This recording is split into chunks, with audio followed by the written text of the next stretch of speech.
talk about home affairs. Hey, in diaspora, foreign affairs. Reliable information, history. Talking about culture, politics, education, entertainment, business, sports, advertisement, articulation. Focus on Liberia. Focus on Liberia. Focus on Liberia. From Monday to Sunday.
Hello, ladies and gentlemen. Great day to be alive. We just listened to a beautiful music, the renditions of the great Liberian song from the Liberian National Army Band. It takes you back to those days, Mr. Morris. You were too young to know what we are talking about when we used to dance do-si-do. You're too young. Talk to your mom. She will tell you what it is to dance the do-si-do. Ladies and gentlemen, welcome to another edition of On Point. Today is Sunday. If it's Sunday, 4 o'clock on the East Coast, it is On Point. And with me today are the usual suspects. As you can see, we have few folks that are no longer here, either deliberately or something else. Maybe we'll delve into that. But we are asking all our UP friends who wants to come on, Mr. Flomo, Dr. Wallow, Morris Kroma. I mean, I want to go down and look. Mame, anybody who wants to come and actually save face, say something, defend what's happening. You are welcome. This is your home. This is the land of liberty. This is your network. Mr. Jimmy Eastman from the nation's capital. How you doing, sir? Oh, Mr. Gamer, it's a pleasure being here with these gentlemen. Many things going on in our country. We hope for the best, but if we don't offer some guidance, then we can only hold ourselves to blame, because if you're not part of the solution, then you're part of the problem. So I'm glad to be here. Thank you. And ladies and gentlemen, please do us a favor, share this show. Dr. Eastman, if you can share the show in our chat room, we can also pass it out. Put it in your chat room, in your conference room, whatever. Mr. Tao, Houston, how we doing there, sir? I'm doing very good. Houston is nice this afternoon. It's sunny and it's breezy. It's not humid. So we are happy for that today. And I'm glad to be here to be part of the program. Great. Dr. Booty, As a Chelsea fan, I'm not feeling too happy. We got defeated, but I like our team. I like the way we play. I like what I see. And I mean, City is a well-oiled machine. They are not going to make it. And if you are an Arsenal fan, please do not call me because you don't win anything. Dr. Booty, go ahead. Mr. Kevin, let me call you because I'm an Arsenal fan. So, no, no, it's great. We had a good start to the weekend, to the Premiership. We won 2-0 yesterday, which is great. But no, it's always great to be here, and I'm looking forward to a very good show. Thank you. Brother Morris, you were under the weather there for a while. Hopefully you are okay. How you doing there, young man?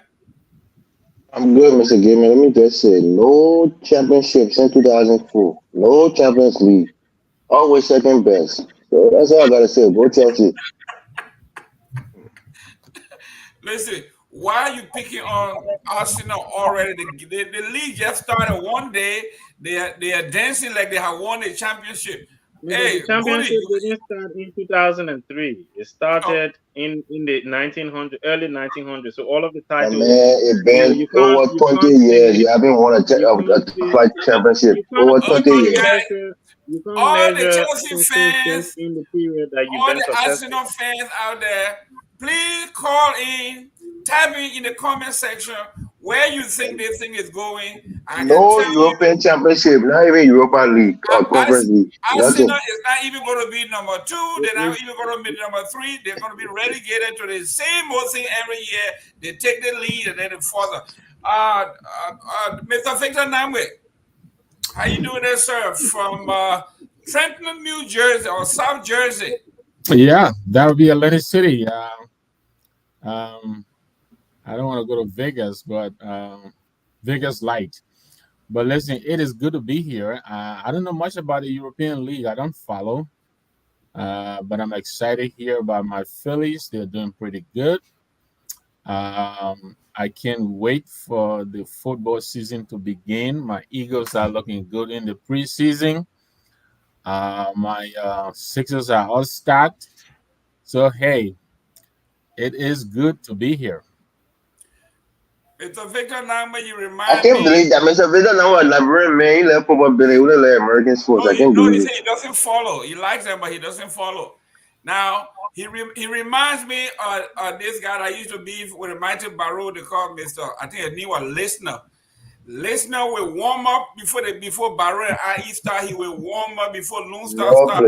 Lovely. He will warm up, and the opposing team will be afraid. They say, "You see that man? You're watching." They say the Lone Star or Barrow will always use him as the matching bowler. So they keep him on the bench and the people keeping an eye on him.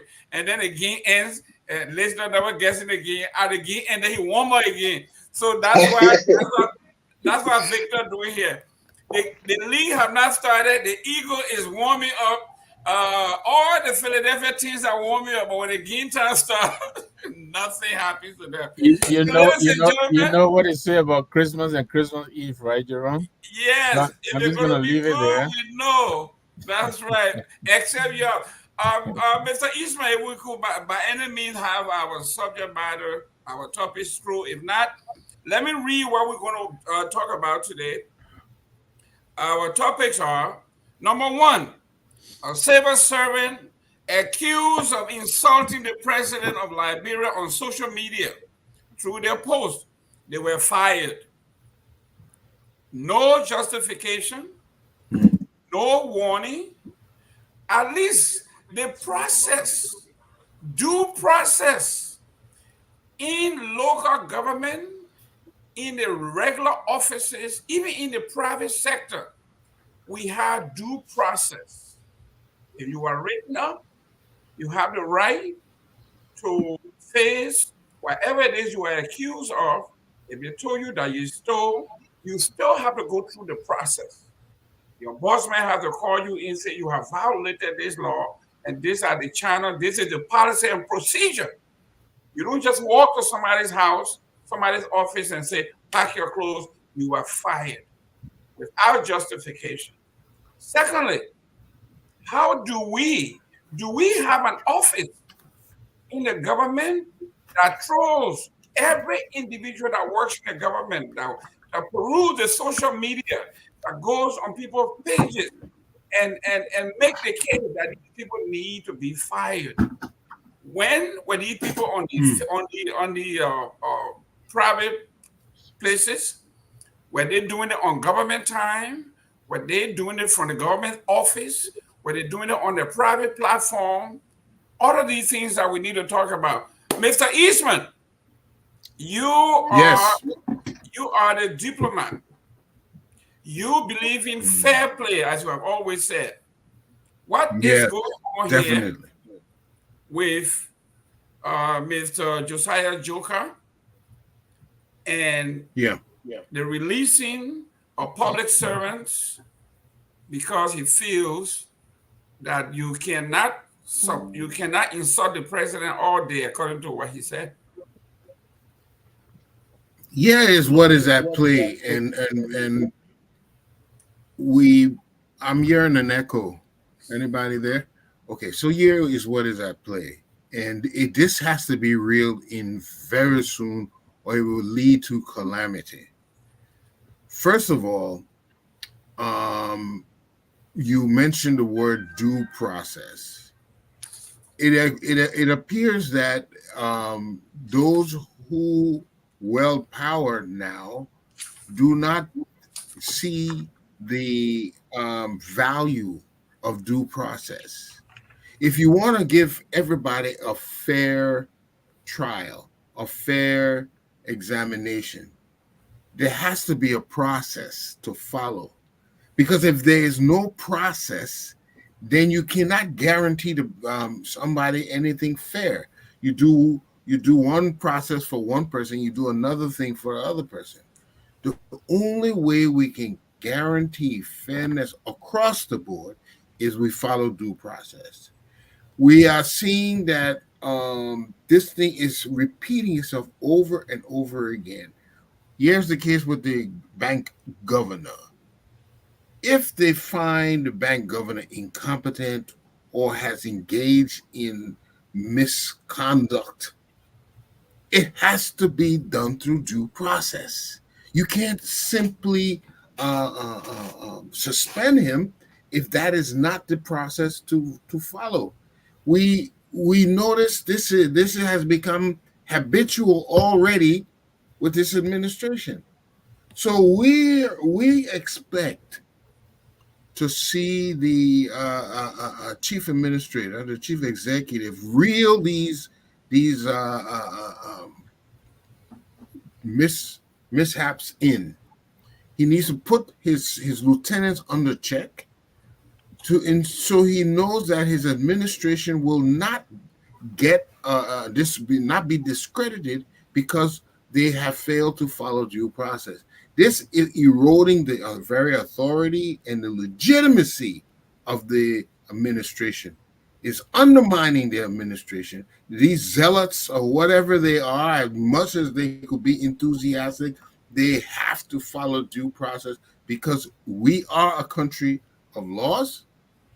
If we're not going to respect the laws and we who in authority are not going to respect the laws, then we will not be in a country of laws and we'll have chaos in the short term. Mr. Tao, on Thursday, February 28, 2019, the president, we have signed 2 acts into law, which include the KAK, the Camara Act, and it decriminalized free speech, including insults of all kinds through the press, in addition to the constitutional mandate of freedom of expression, freedom to assemble, all of these things. And here we are today, we are talking about some people. We saw the last time the deputy minister for urban planning at the Interior Ministry called and cursed the sitting representative of the Republic of Liberia and promised to kill him. And then he doubled down on that on OKFM and said, even if I don't kill him, I'm going to send someone to his house and they will beat him and strip him naked.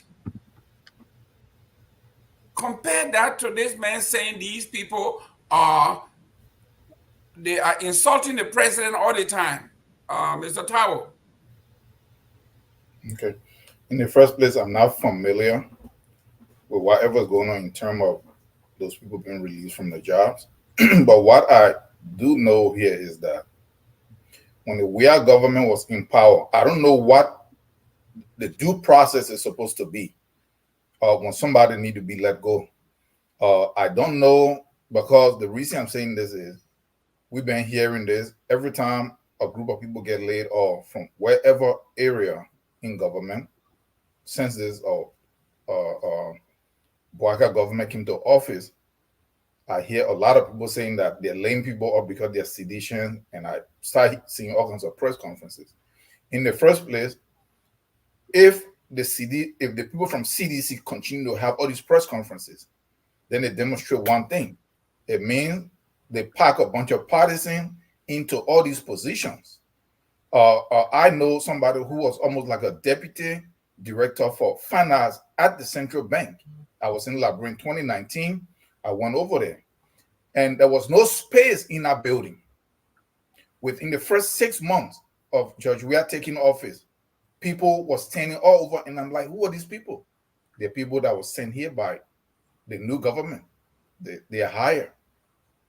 They stand around, and the places were overcrowded. I know a lady who was a deputy manager for logistics at the port in Buchanan. Yeah, but excuse me, Mr. No, Tao. no. I'm giving an instance. But I want you to stay on top of the topic is No, a particular group of people were fired, and the reason given was that they were on social media abusing the president or insulting the president. Yes. We are not talking about overstart. We're talking about people being released specifically because he said they were insulting the president. Okay, so but let me just say this one, and then I'm gonna that's within my meaning. And within that time, the whole place, all of the structure that were put in place were all messed up because people were removed and all kinds of incompetent people were brought in because they needed to place people for partisan. Laying people off because they said something against the president on social media. I don't know what the laws of Liberia are. In turn, with respect to that, yes, the president, the former president, might have signed a law, but within that law, the limits, the requirements, just like because you always made reference to the U.S., they arrest people all the time here in the U.S. Both the government and private areas, they lay people off, they persecute them. If you go on social media, even though they have the same law that you have freedom of speech. So I don't know what the parameters of the law that was signed is. So I will have to wait and see. But I don't think just because they said something, they should lose their job. But if they say something within the confines of the law or outside of that law, and if that is the reason for which I don't have access to that law, so I don't know what authority the government is basing it on or what rules or laws they're basing it on. So I'm not just going to blindly say that they shouldn't have been fired or they should have been fired. Great. Dr. Tao, Dr. Booty, here we have the misconception in Liberia is I have a lot of folks in my inbox are saying the company you work for, if you insult the CEO, they will fire you. But we are talking about private corporation versus a public entity here. So there are, even in the private sector, there are procedures that people follow when you are firing someone. Here we have Mr. Joker specifically said, these people insult the president. And based on that, he quoted all kinds of stuff that have very little to do with this. And these people, 9 of them, in fact, 2 of them was on the regular station in Liberia and said they never show one post through him or on his Facebook page or either one of his social media page. He said what they told him was he was at a bar where the people were denigrating the president. Dr. Booty. Well, I think the facts that we have clearly indicate that what happened is unacceptable. All right, because there are a couple of things. You can be in a room of people and hear them say things. You don't necessarily have to agree with what they're saying, and you're not just going to walk away from a group of your friends because they're saying something horrible about your boss.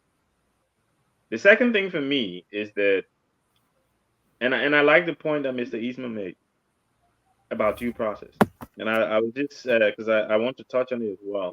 I was just looking at the Central Bank Act right now, where it clearly states in Section 14 that it's only the Senate that can impeach an executive governor after receiving articles of impeachment from the House of Representatives.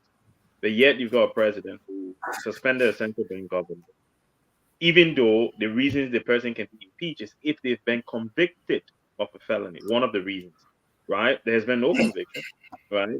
So you can't say that the person is a criminal, that's why I'm getting rid of, even though you're not allowed to do it, but the grounds are not there. And clearly in this situation, the grounds, look, the fact is, and it's an old record, and I think some of us will keep playing it for the next 6 years or 5 years, however many long we have to go. This president believes, and the people around him believe, that they can act outside of the law with impunity. I used this, I think 2 weeks ago when I was on the show, and the word for me is impunity. People believe that they can do it and get away with it, and that's why they're doing it. And until Liberians, I was talking to a friend of mine the other day who is a Nigerian, and I was watching what was going on in Nigeria. And I said, I hope our young people in Liberia are watching, right? Because we're not talking about the looting, we're not talking about the violence, we're talking about the fact that they can peacefully demonstrate in Liberia to tell their leaders that, look, this is not the way that we want to go. There has to be a shift. There has to be a change in direction. You cannot take someone and fire them, forget about the livelihood side of things. We just have to do things right. If it's done fairly, if it's done through the due process, it's fair. Then at least they've been convicted or the disciplinary procedures have been followed. But none of these, according to the individuals, have been followed. They've just been terminated because they were sitting somewhere and somebody calls in the president and say, oh, but you were there. Why you defend the president? Why the president get press secretary for? She didn't want to defend him. They're not every Liberian citizen job to defend the president. The Minister of Information and the press secretary, that is their job. So you can't then pass their duties on to every Liberian who works in the government to go and defend the president. I believe it's a witch hunt. I know Mr. Tao didn't go as far, but I believe it's a witch hunt and it's unacceptable. That should not be happening right now. Great. Where are you? Where are you? Hey, somebody. Mr. Eastman, you got to mute. We hear your conversation. Where is Ismail? Let me turn his microphone off. Sorry. Okay. Mr. Morris, here we are when we want to go after someone, we quote all the law to the T. And this is where we are. From what I understand, the 9 individuals were all seditions.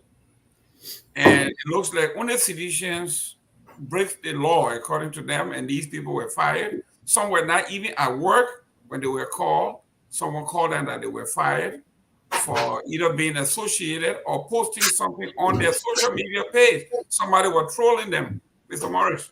I believe Mr. Morris has already gone one. That would be his second. Oh, Mr. Morris has addressed this issue already? He has. No, I haven't yet. I have my introduction, and then this is the first topic. Okay, we go started ahead. with. Yeah. All right, go ahead. But let me say this. I condemn those 9 seditions for being stupid. The law of self-perseverance or preservation, I should say. It's not in your best interest to go on public, on social media so publicly and denigrate the president. It's not. And by extension, it's not in your family's best interest to do so. But in that same breath, I would criticize the government because I think they have a pattern. They have a pattern of doing these kinds of things, arbitrarily firing people. And if they can't do it, just, blatantly, they try to find ways to skirt around the laws and do it in some other way. And let me just say where I agree with, their grievance. In this country, most of us, I think, or some of us who work for government, other people who work for private corporation, there's something called escalating corrective administrative actions. In some instances, you get a warning.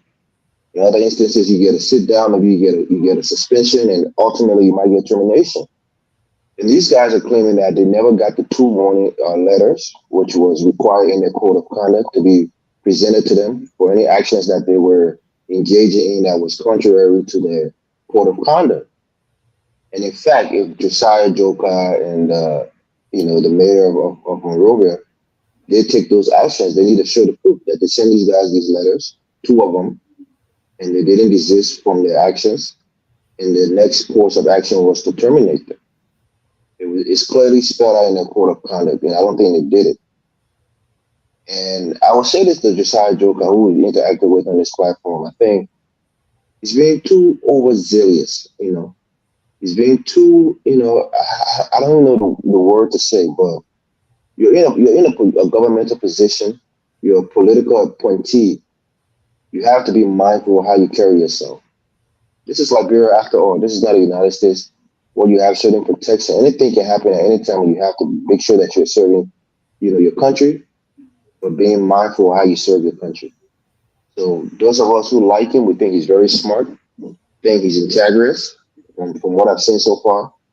But don't overdo it. Don't overdo it. The president he's not a baby like Noah Gotolo said. Wagana baby, you don't need you to be his attack dog or somebody who's going to defend it anytime somebody say anything against him. But in that same vein, those citizens are being very stupid. And I hate to use that word, but a smart and a wise person will understand that this is your daily bread. Your family is depending on you. Unless they're wealthy, independently wealthy people who can, start businesses and work in the private sector and be, successful in it. This is your daily bread. Your family depends on you. Your kids, if you have kids, they're probably going to school on the salary of your, of this job. So don't be stupid and go out there and write nonsense and think that you won't be retaliated against, even if it's not getting fired. But the people who work above you, your immediate boss or your supervisor may even go against you. So in this very country, when we go on the job, some of us, I'll hate to say, but white people, they hate to talk about their politics because they feel like people may discriminate against them based on their politics. If you work in a place where it's mostly Democrat and you're Republican and you openly say that, some people fear that you may get, treatment that may not be favorable to you because you're of a different political party. So politics is very divisive, and you have to know how to carry yourself in the workplace. But ultimately, I blame the government, not because of this one instance, but because, like Mr. Eastman said, they're habitually, arbitrarily taking actions against employees, and I think this is their modus operandi, that they keep doing this, and I think they're going to continue to do it to purge the government, quote unquote, of seditions. And I think that's going to cause rift in the country. Some people like to be strong, man, and say, oh, nothing's going to happen. No problem with in that country. Let the government do what they want to do. A couple of actions is not going to do it, but accumulation of actions over time is going to push people to the edge, and you might get unrest in that country. So I think President Boyka need to reel these guys in, have some political tolerance, but in that same breath, citizens, don't be stupid. If you're working in government, keep your head down, do your job, get your pay, let your family benefit, and don't do things that will anger the government, especially in a public matter, to fire you. Because you have to wait 6 years, and it's not a guarantee president will ever come back and give you that same job. So thank you for having me. Great. Mr. Nambe, you are the only politician on here. One of the pillars of President Boyka's campaign was reconciliation. We are one Liberian. No one. I remember this vividly. One of his speeches. He said, "No one county, no one political party, no one division in Liberia has monopoly on knowledge. We need a combination of everyone to get a job done." That is not what we are seeing here, Mr. Namwe. Your take on this? Well, listen. First of all, I like Mr. Tao's modesty. He say he's not aware, if there's any law on the books, that required such action by the CSA, director. But if there are any laws on the books that will allow him to do that, those laws should be scrapped. They shouldn't be on the books. I don't think there are any. But what the director did really raises a lot of questions, a lot of red flags. First of all, is it his authority to call on another agency of government to fire an employee? How does it go from civil service to city hall? How does that happen? And how is it that the city mayor feels compelled to acquiesce to the CSA director? How is that? And why is nobody saying anything anywhere up to this time in the government? Why? I agree with everyone here. I think if there are any posts on social media that denigrate the president, I think they are distasteful. I disagree with that. I don't condone such action. I think you can express yourself without being profane or whatever it is or demeaning. And so if there are any posts, I also agree with previous speakers, there is a due process, right? You have to afford the offender the opportunity to defend himself. You can just get up nitty-willy and call on another agency in the government to execute a dismissal action without due process. How does it even happen? Why are we even talking about this? And so this is just one of those again in the long list of questionable things that are happening in this government. I mean, a lot of them have been enumerated here, so I don't need to go back. But yes, I think what the civil service director did was completely out of line. I don't think it should be allowed in a democracy. More than that, there are videos of him servicing um, things, very unflattering things about the immediate past government, to the effect that he did not recognize President Weah as his president because Miss Kennedy, did not win out of that. But I don't think he got fired. He resigned his position. There are a lot of instances of people in the previous government, who tolerated dissent by UP partisans in the CDC government. So how is it now that such expression warrant dismissal? I hope someone will call him in and advise him, like Mr. Murray said. He is one of the bright shining spots in this government. I think he's done a number of good things, at the civil service agency. But I think he's becoming overzealous, and the little accomplishments so far that he has accomplished, seem to be going to his head. So yeah, he needs to slow down. If he feels offended that somebody says something about the president, which he should do, it is not illegal. It is not illegal. It's not, if he thinks it is, there is a process as well. So I hope that even though we're calling on the government, I hope somebody will take up the calls and call him in and have something done or said about this. I'm surprised that up to now we haven't heard anything being said from the government. Great. Mr. Well, Mr. Goodman, can I ask a quick question, please? Just a minute. Go ahead. The guy who is the civil service director, what is his name? Josiah Joker. He used to be on the Where show. is he from? Solofa. He's from Bon County, I think. Oh, he's from America. He's Solofa. He's from the USA. That is what he's from the USA. He's a diasporan. That's the point I've been making here. That's like Bruce's problem. Not really. He worked in the Ellen government for many years, and he came to the U.S. after we was elected. Professional.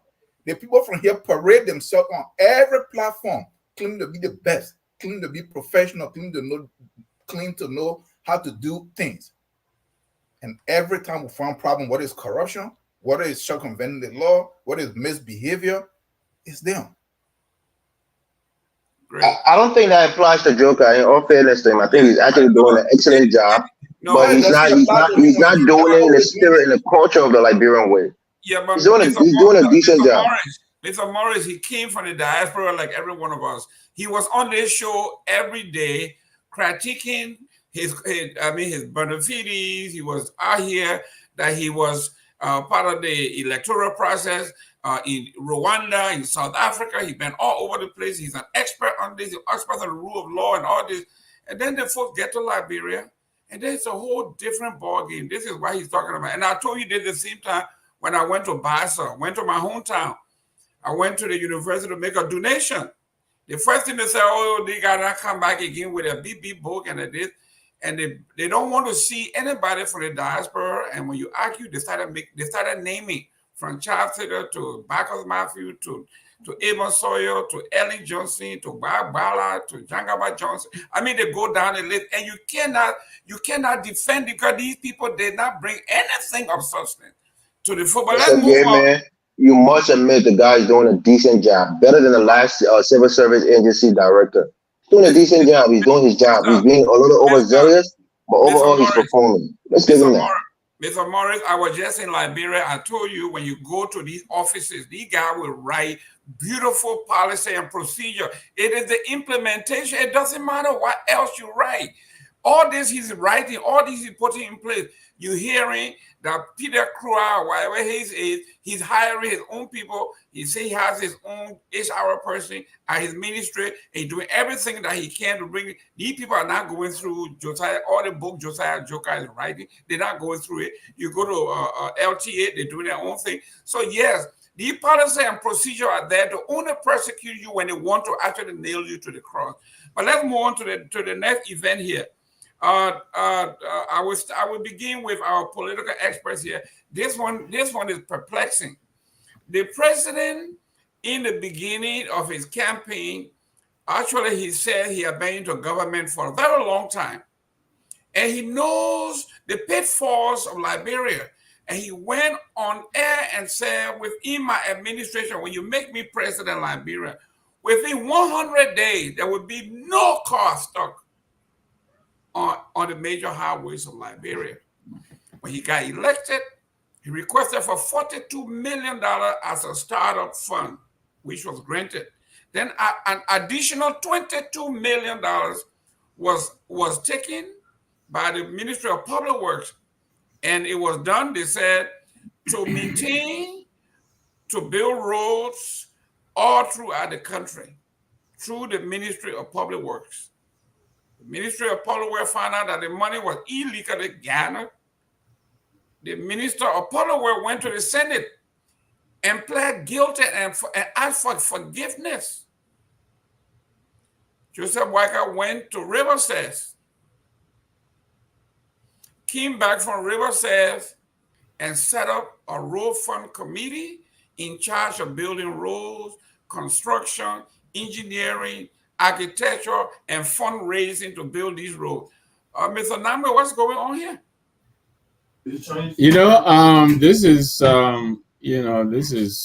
I mean, a number of us here and, elsewhere pointed this out that, we just couldn't understand, what this government was doing. $22 million. And of course, a lot of the president's, surrogates came out to correct that.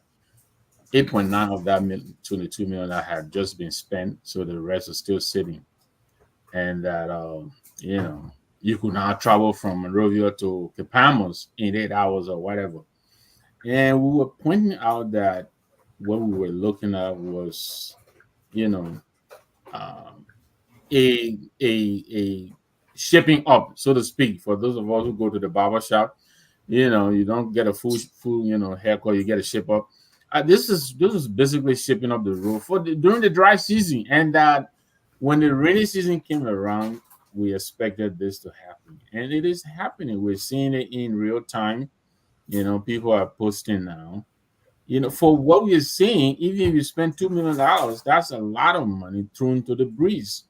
Is that when you go to the barber shop to get a hair ship or your beer?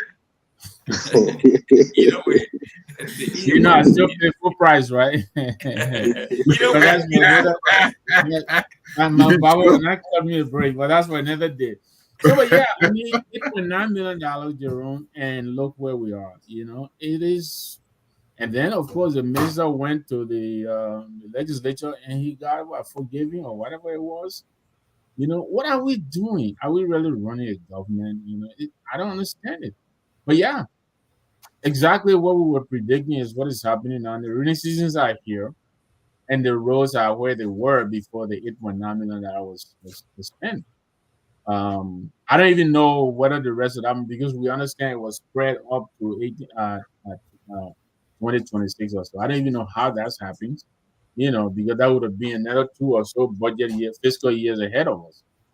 But yeah, these are questions we raised before. We got no answers, and the reality right now is staring us in the face. It doesn't look good. but Park is getting stuck in the mud. The president has been in the office for over 100 days, or I think about over 7 months now. So what are we to say about that? Mr. Nambe, you didn't address the committee that includes the Ministry of Planning, Ministry of Finance, Ministry of Public Works, and let me read to you from the Liberian Constitution the responsibility of the Ministry of Public Works. The Ministry of Public Works of Liberia is responsible for the planning, construction, and maintenance of country's public infrastructure. This includes highways, bridges, roads, streets, airports, seaports, and all public buildings. And this act was established in 1928. So the Constitution gives the Ministry of Public Works the sole responsibility of doing this. Then the president came and formed another committee and made the Ministry of Public Works a member of that committee.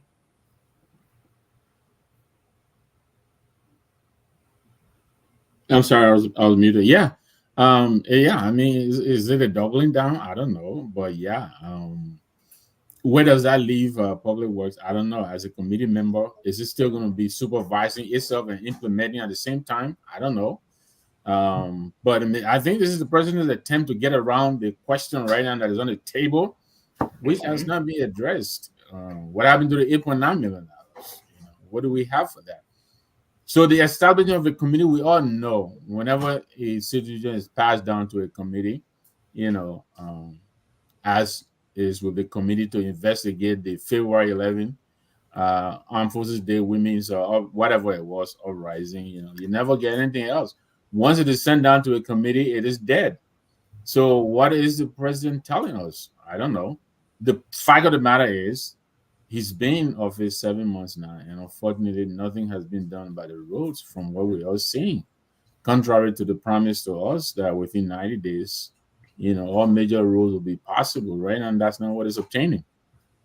Great. Mr. Eastman, Yeah. to you, the Constitution gave the Ministry of Public Works the responsibility as the head honcho to do all this work legally. And now the former committee and the ministry now supposed to report to the chair. Mr. East, I don't know what's going on here. Yeah, you see, a lot of this comes from not fully understanding the institutions that have been established and why these institutions were established. Now, I can appreciate people trying to update or change the rules to accommodate the present circumstances. But then it has to be something that is written out, explained. You see, when you're doing policy, there's nothing wrong with even you changing the policy. But when you change the policy, you have to put it in writing and explain the reasons for the change so people can understand it. Not simply do something at a word of moment. We can't operate like that. The public works ministry, if the task, if it was their understanding that the task is too great, or they have focused on so many multiple duties that we need specific focus on this, and so that is why we're going to establish a committee. Well, then Public Works has to not just be a part of it, but they have to lead it to that point. But what we are seeing, as much as you want to make a difference, there we don't see a good what we call a bureaucrat, a person who knows how to bring things into established policy. That's what I'm seeing missing over there. As he has a good spokesman, okay. He has a chief lieutenant in the Ministry of Presidential Affairs, but now you need somebody who will incorporate these moves into policy, government policies that we can follow tomorrow. You see, this thing is necessary that we formulate policies so that tomorrow we'll be able to question it, we'll be able to take it and change it and do what we can with it. But if we think we're just going to shoot from the hip, we can't run government like that. And this just goes to show you why I heard the other day something horrendous, that the Senate, someone in the Senate they said they have no way of checking how monies are used. There's no trace. Government money, there's no way to trace how government money is used. This is horrendous. But this is what happens when you create policies, or you do things without a fundamental procedure, so that things are just done arbitrarily, and this is what happens. For some, this is what they want, because it allows them to do also to bypass systems and to get away with things. But it will leave further calamity, further chaos down the road for our children's children. You know, if we want to clean up, if we want to rescue, then we can incorporate practices like this that are unconventional. Mr. Waller loves to use that word. We cannot encourage unconventional processes.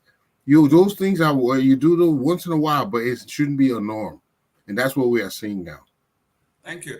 Mr. Tao, there was a photo on the front pages of all the newspapers in Liberia, I think Wednesday or Thursday, where the Liberian Senate, the Capitol building, were flooded, were leaking, and people were scooping the water from the floor of the Capitol. You leave, this is the responsibility, as it's spelled out here, for the Ministry of Public Works to maintain the public buildings, infrastructures. And here we are leaving this. It's like you have the Chief Justice of the Republic of Liberia, and you form a justice committee and put the Chief Justice on that. Isn't the Chief Justice, the Supreme Court, isn't that the highest court in the country? The Ministry of Public Works, isn't it the highest office that controls all of these things? So why is it this president is doing this, and this is not the first time? Well, in the first place, when you come to the Capitol building or most of the government building, the people who are in charge, those ministers and stuff, they have their own companies. Those senators and the representatives, they have their own maintenance companies. So if you want to see why the public works is sidelined, not that they themselves they might do anything so good or well, but that's some of the stuff you see in there. So they gave these contracts to their own companies, and then guess what? They pocket all of the money and nothing is done. But when they come to the road, remember, I wish Kamara was here, because Jimmy articulated this very well here. When you're trying to do something, you have to have a process. You have to have an entire plan laid out if you are going to go ahead. So how was this contract even issued for the road rehabilitation? Because there was no bidding. What kind of repair plan that these people brought in, the companies that got this contract? You know, I look at the sheet, right, on how the amounts were broken down, which companies. Dirt road that you put dirt on. Some of them was up to $200,000 per mile. 200,000 US dollars per mile. Some of them, like in Lofa, some of them were up to $500,000 per mile. You can look at it, you see that that's clear corruption. I look at the page, I look at the companies that had the contract based on the total length of that road and how much were allocated to them for that time frame. And when you do the math, you find out that this stuff don't make sense anywhere else. So what you saw here, look, they say they use 8 million and there is the other one. No, they already stole that money. That money is gone. Okay. The reason that they came back and they started saying that was people started to cry out and people started to see that there was nothing really being done. So they had to come and say it's only 8 million. 8 million alone can rehab all of those roads in terms of trying to greater them and then just keeping them nice. Okay, so that's the first one. I was saying here on the show, I have a niece that went to do her internship in Grand Cru. I have family that live in Grand Jide and live in Sino. At the time that everybody was saying on these shows that all the roads are good now, those people could not even travel on those roads. So I don't know which road they were talking about.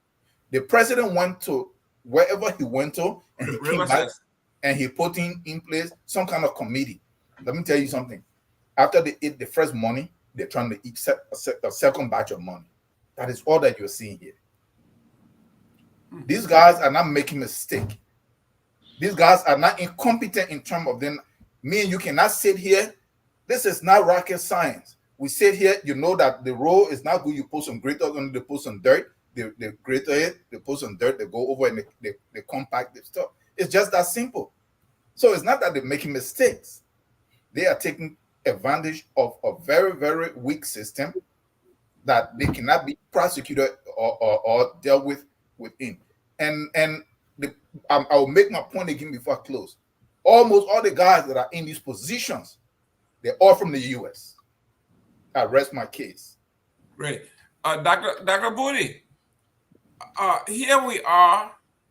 The president, some folks say, well, in Florida, our governor here, DeSantis, he says,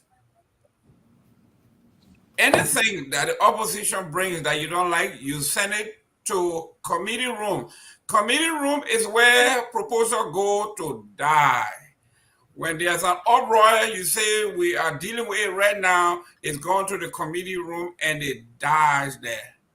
Here we are, the president is not only usurping the responsibility of the public work ministry, but he's giving them additional responsibility to raise money. Dr. Booty. Well, thank you, Mr. Gaiman. I think that there are quite a few things wrong with what is going on, and I think it links to everything we've been saying on the show for a week, right? So I'm just going to disagree with Mr. Eastman briefly, even though I dislike disagreeing with the honorable man. But the fact of the matter is, you cannot be in government for 40 odd years and don't know what you're doing. Right?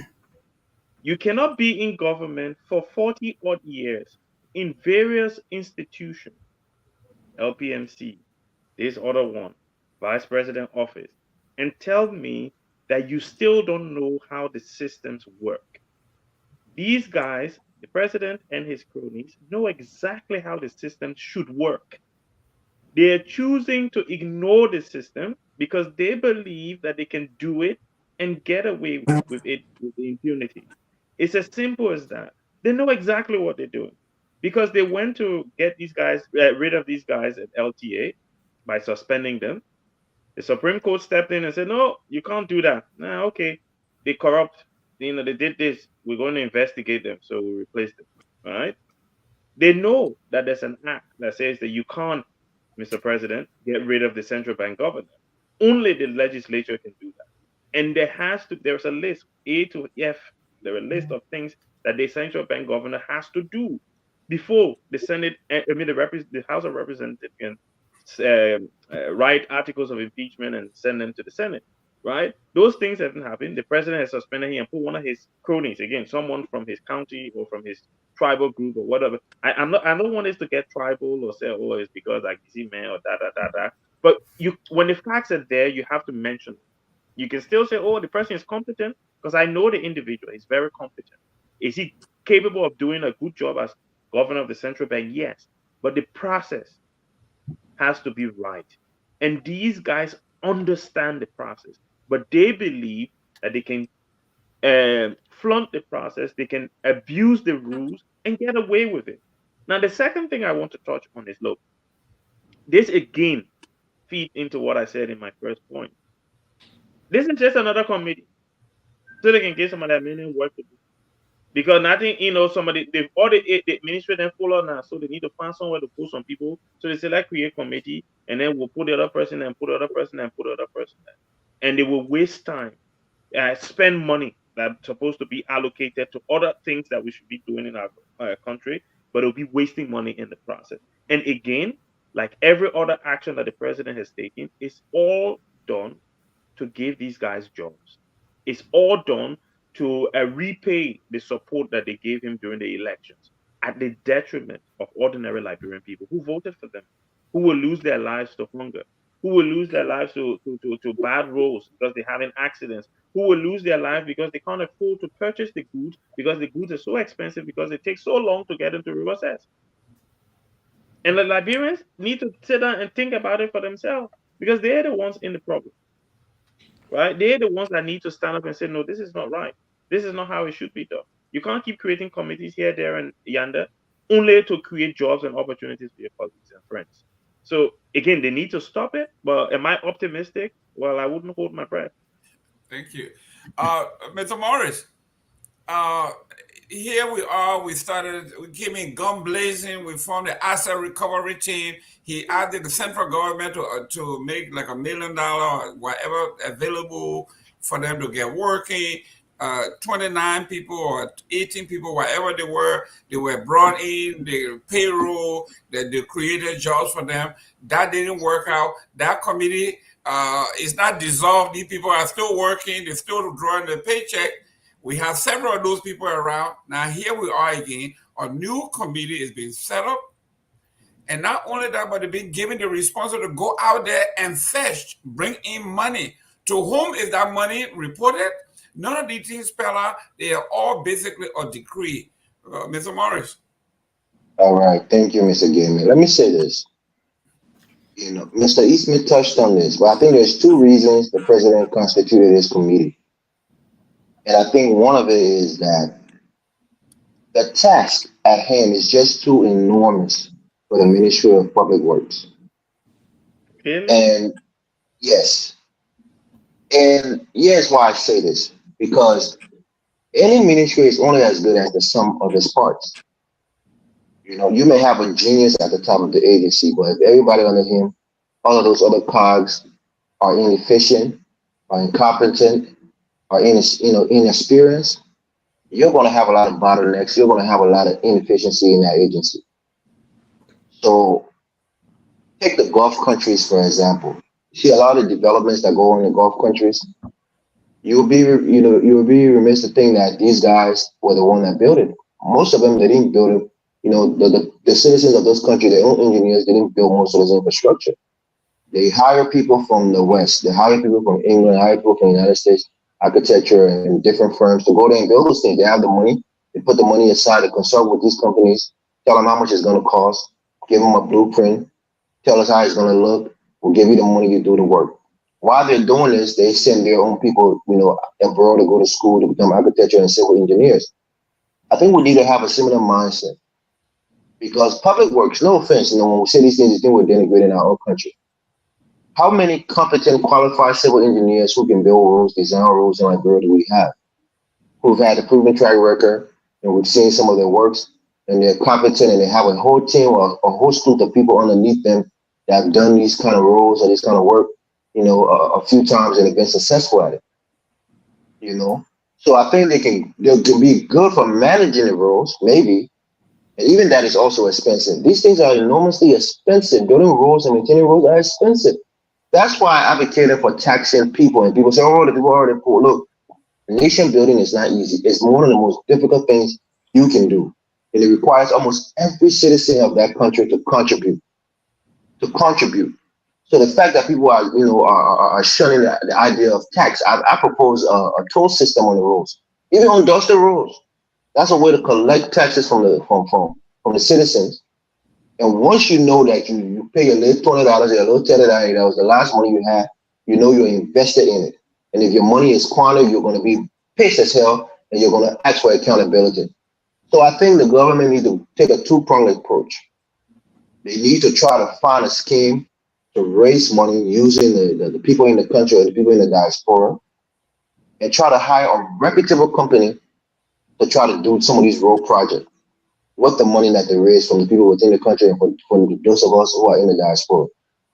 And for us who will be investing, maybe bring a bond, we can buy that bond, invest into it, maybe in 10 years or in 5 years when it matures, we can cash it in, whatever it is. But the government needs to use ingenuity to try to build roads in that country. And certainly the Public Works Ministry, as it's currently constituted, cannot build roads effectively and maintain them. Not the way it's currently constituted. So we have to first try to find ways to raise the money and then hire a competent company that we can consult with, or a firm that can build those roads with the funds that we raise.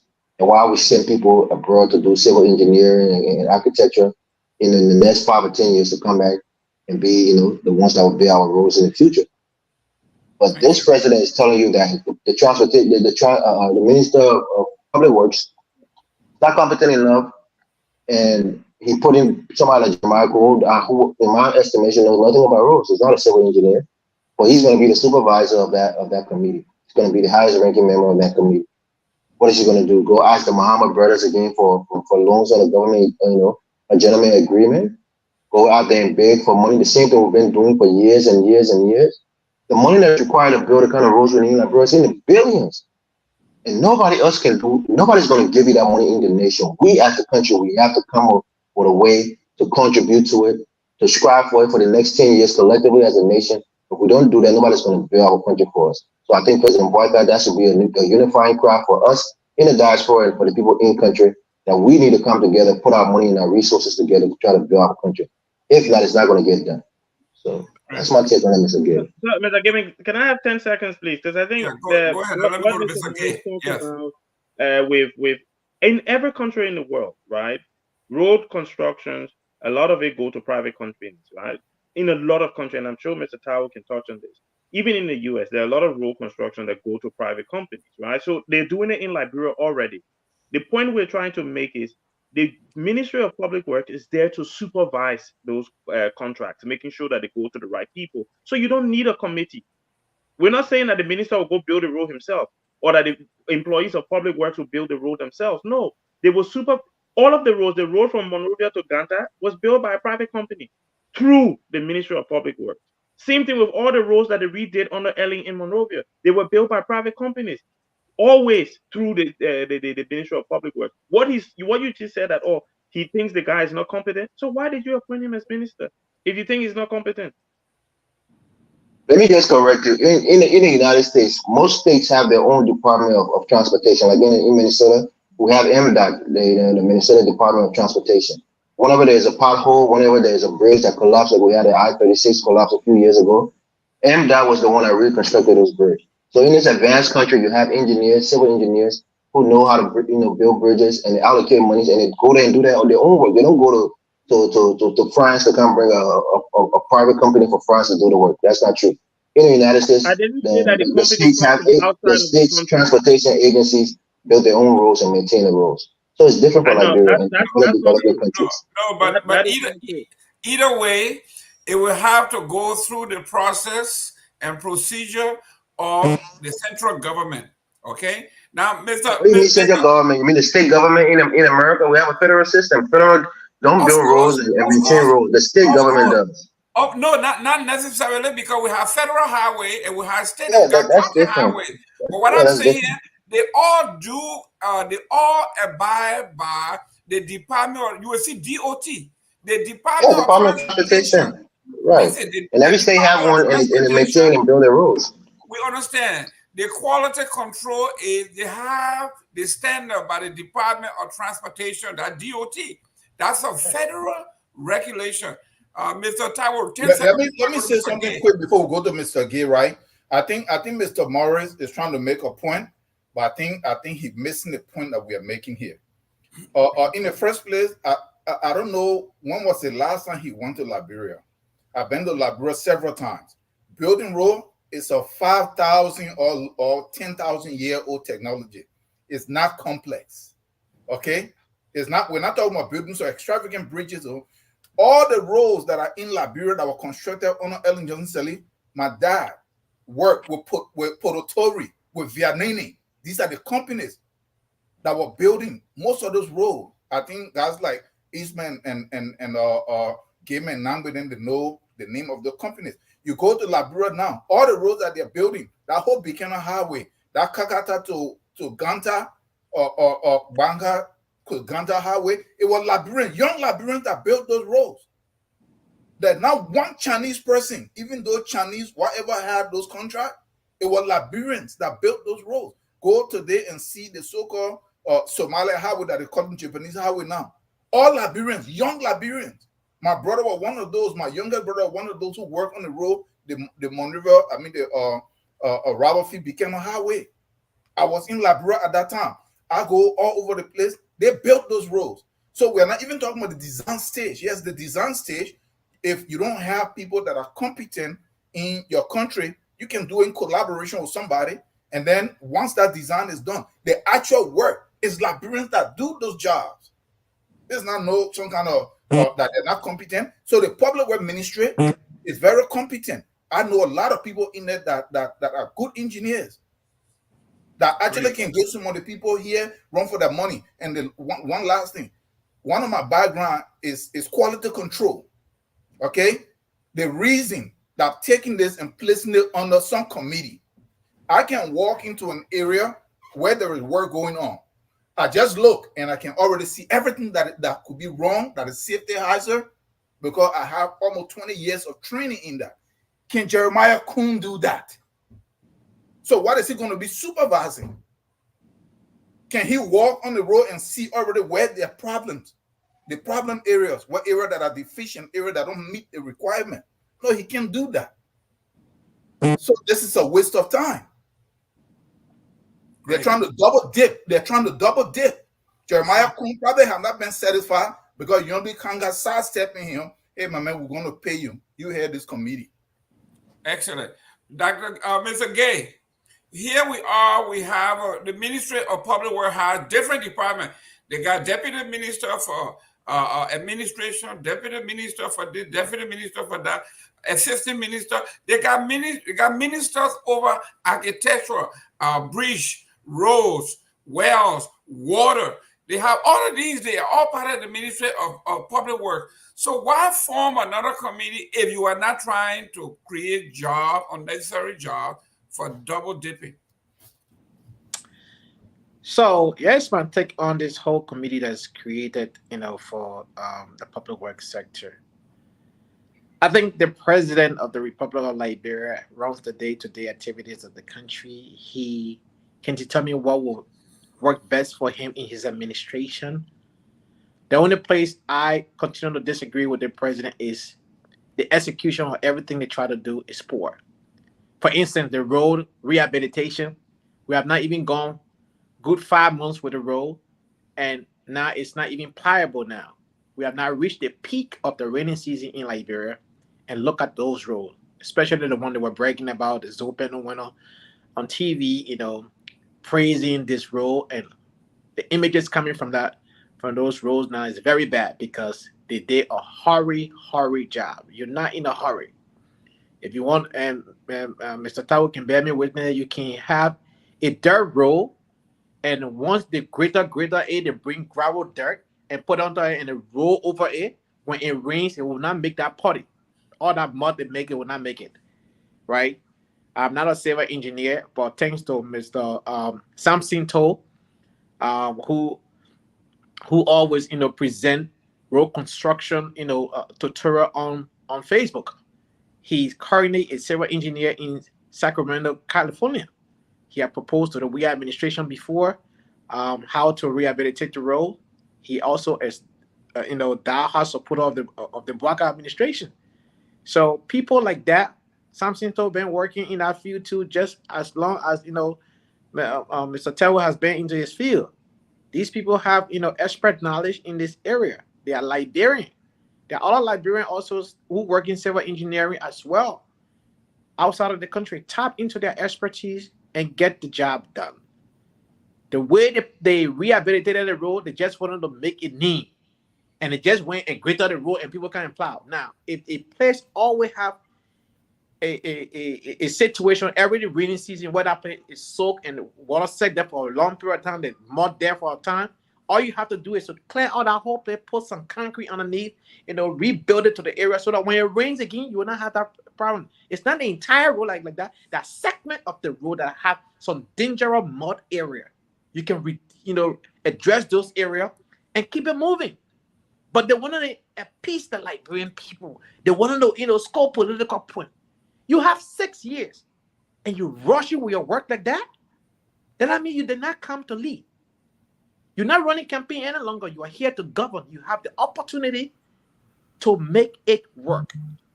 Take your time. If you take one situation, address it, do it right. But they're in a hurry. Every week there's something. Every week there is something. So this is the problem that I found with them. I don't have a problem if the company, the president wants to set up every committee to every ministry. That is his prerogative. It's up to him. He's the one that runs but it's illegal, though. It is illegal. Hold on. Before we get to the illegality of those things, we saw Obama creating czars here in the United States, right? There was czar for housing. There was czar for transportation. There was czar for, even the auto bailout. He created a committee that Joe Biden headed, right? So again, it's the president who determines what methodology he wants to use to govern. The only time some of us will come in is his execution, like the road rehabilitation. Now look at the road. They did a very poor job in rehabilitating the road. You don't have to put asphalt, which is the quota, or use concrete, which is a cement, to actually get a paved road. You can do dirt road and put gravel dirt, and the road over it multiple times and it gets solid. I'm not a civil engineer, but we watch videos, see these things happen, and we see the road. Prior to the war, we had those roads there. The road never used to cut when rainy season time. People still used to plow the road and go from one country to another. I was a small boy, but I still remember. We used to leave Yekepa and go to Grand G there with the same day in hours. So why can't we do the same now? Isn't it the same road? This is the road that Topman built. Same dirt road. We never had this issue prior to the war.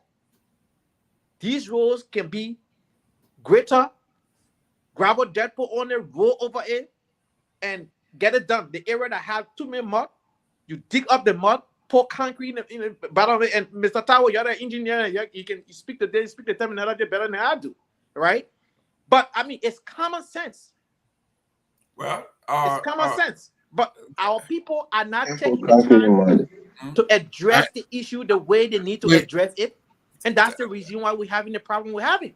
Like, for example, yesterday, the plane crash, they said that debris were on the plane. See that kind of language they're speaking? Okay. Well, I agree with Mr. Gabe. And Mr. Gabe, the real reason, when people building roads, the three main cardinal rules: plan for drainage. That's the first one. The second one, plan for drainage. The third one, plan for drainage.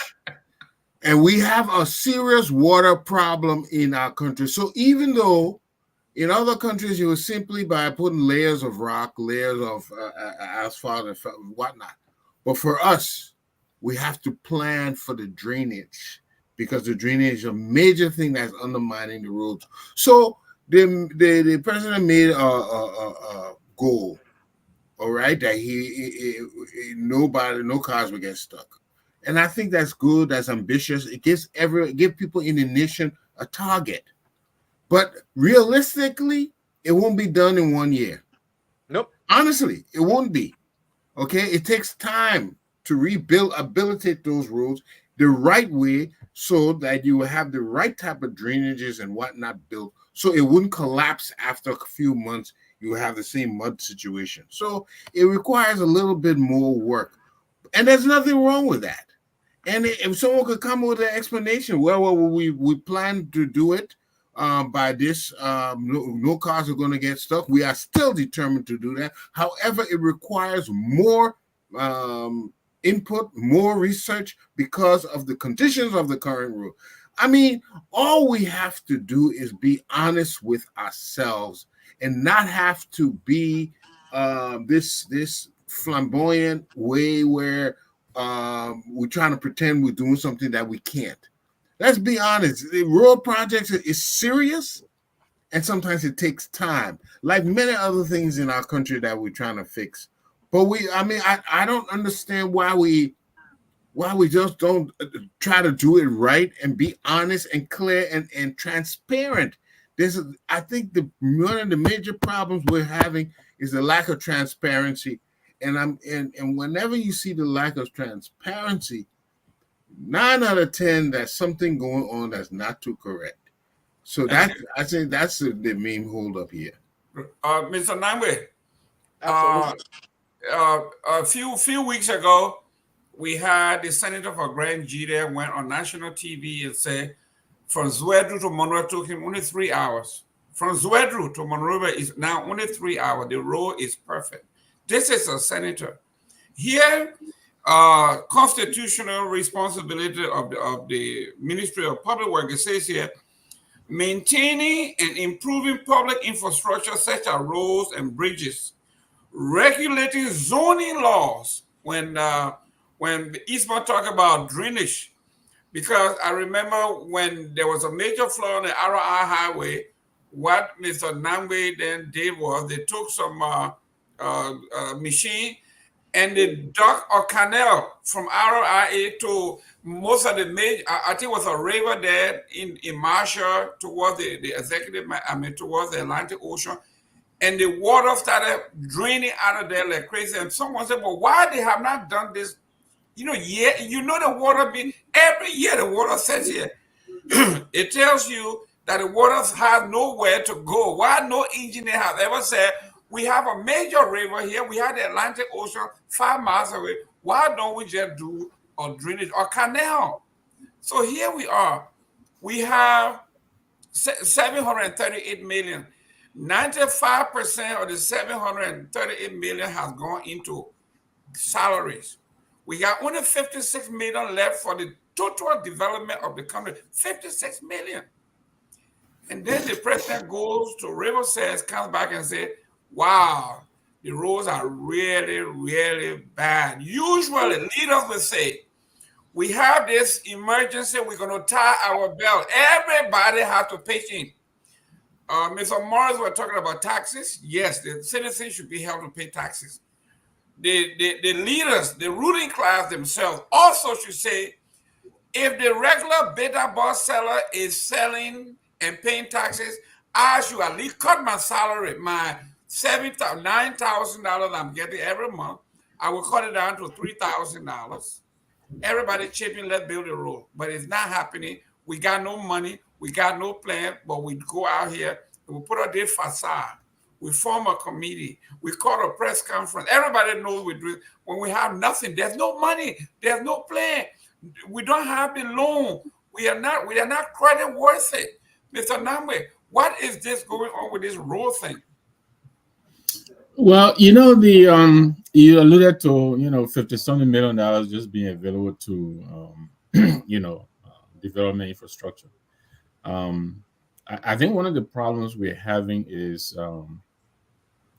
management of our resources and the supervision of our projects. If you remember this situation with public works, I think this gentleman started the financing of this rehabilitation of the roads even before the budget itself was finally, you know, um, passed. That raised eyebrows. And then there were rumors that he did not even consult the CCPP and just kind of railroaded the whole thing through. There is a reason why, these stop gaps are put in place, right? Um, Competitive bidding, because you want to get the best value for your dollar. So all of this did not happen. So now here we are.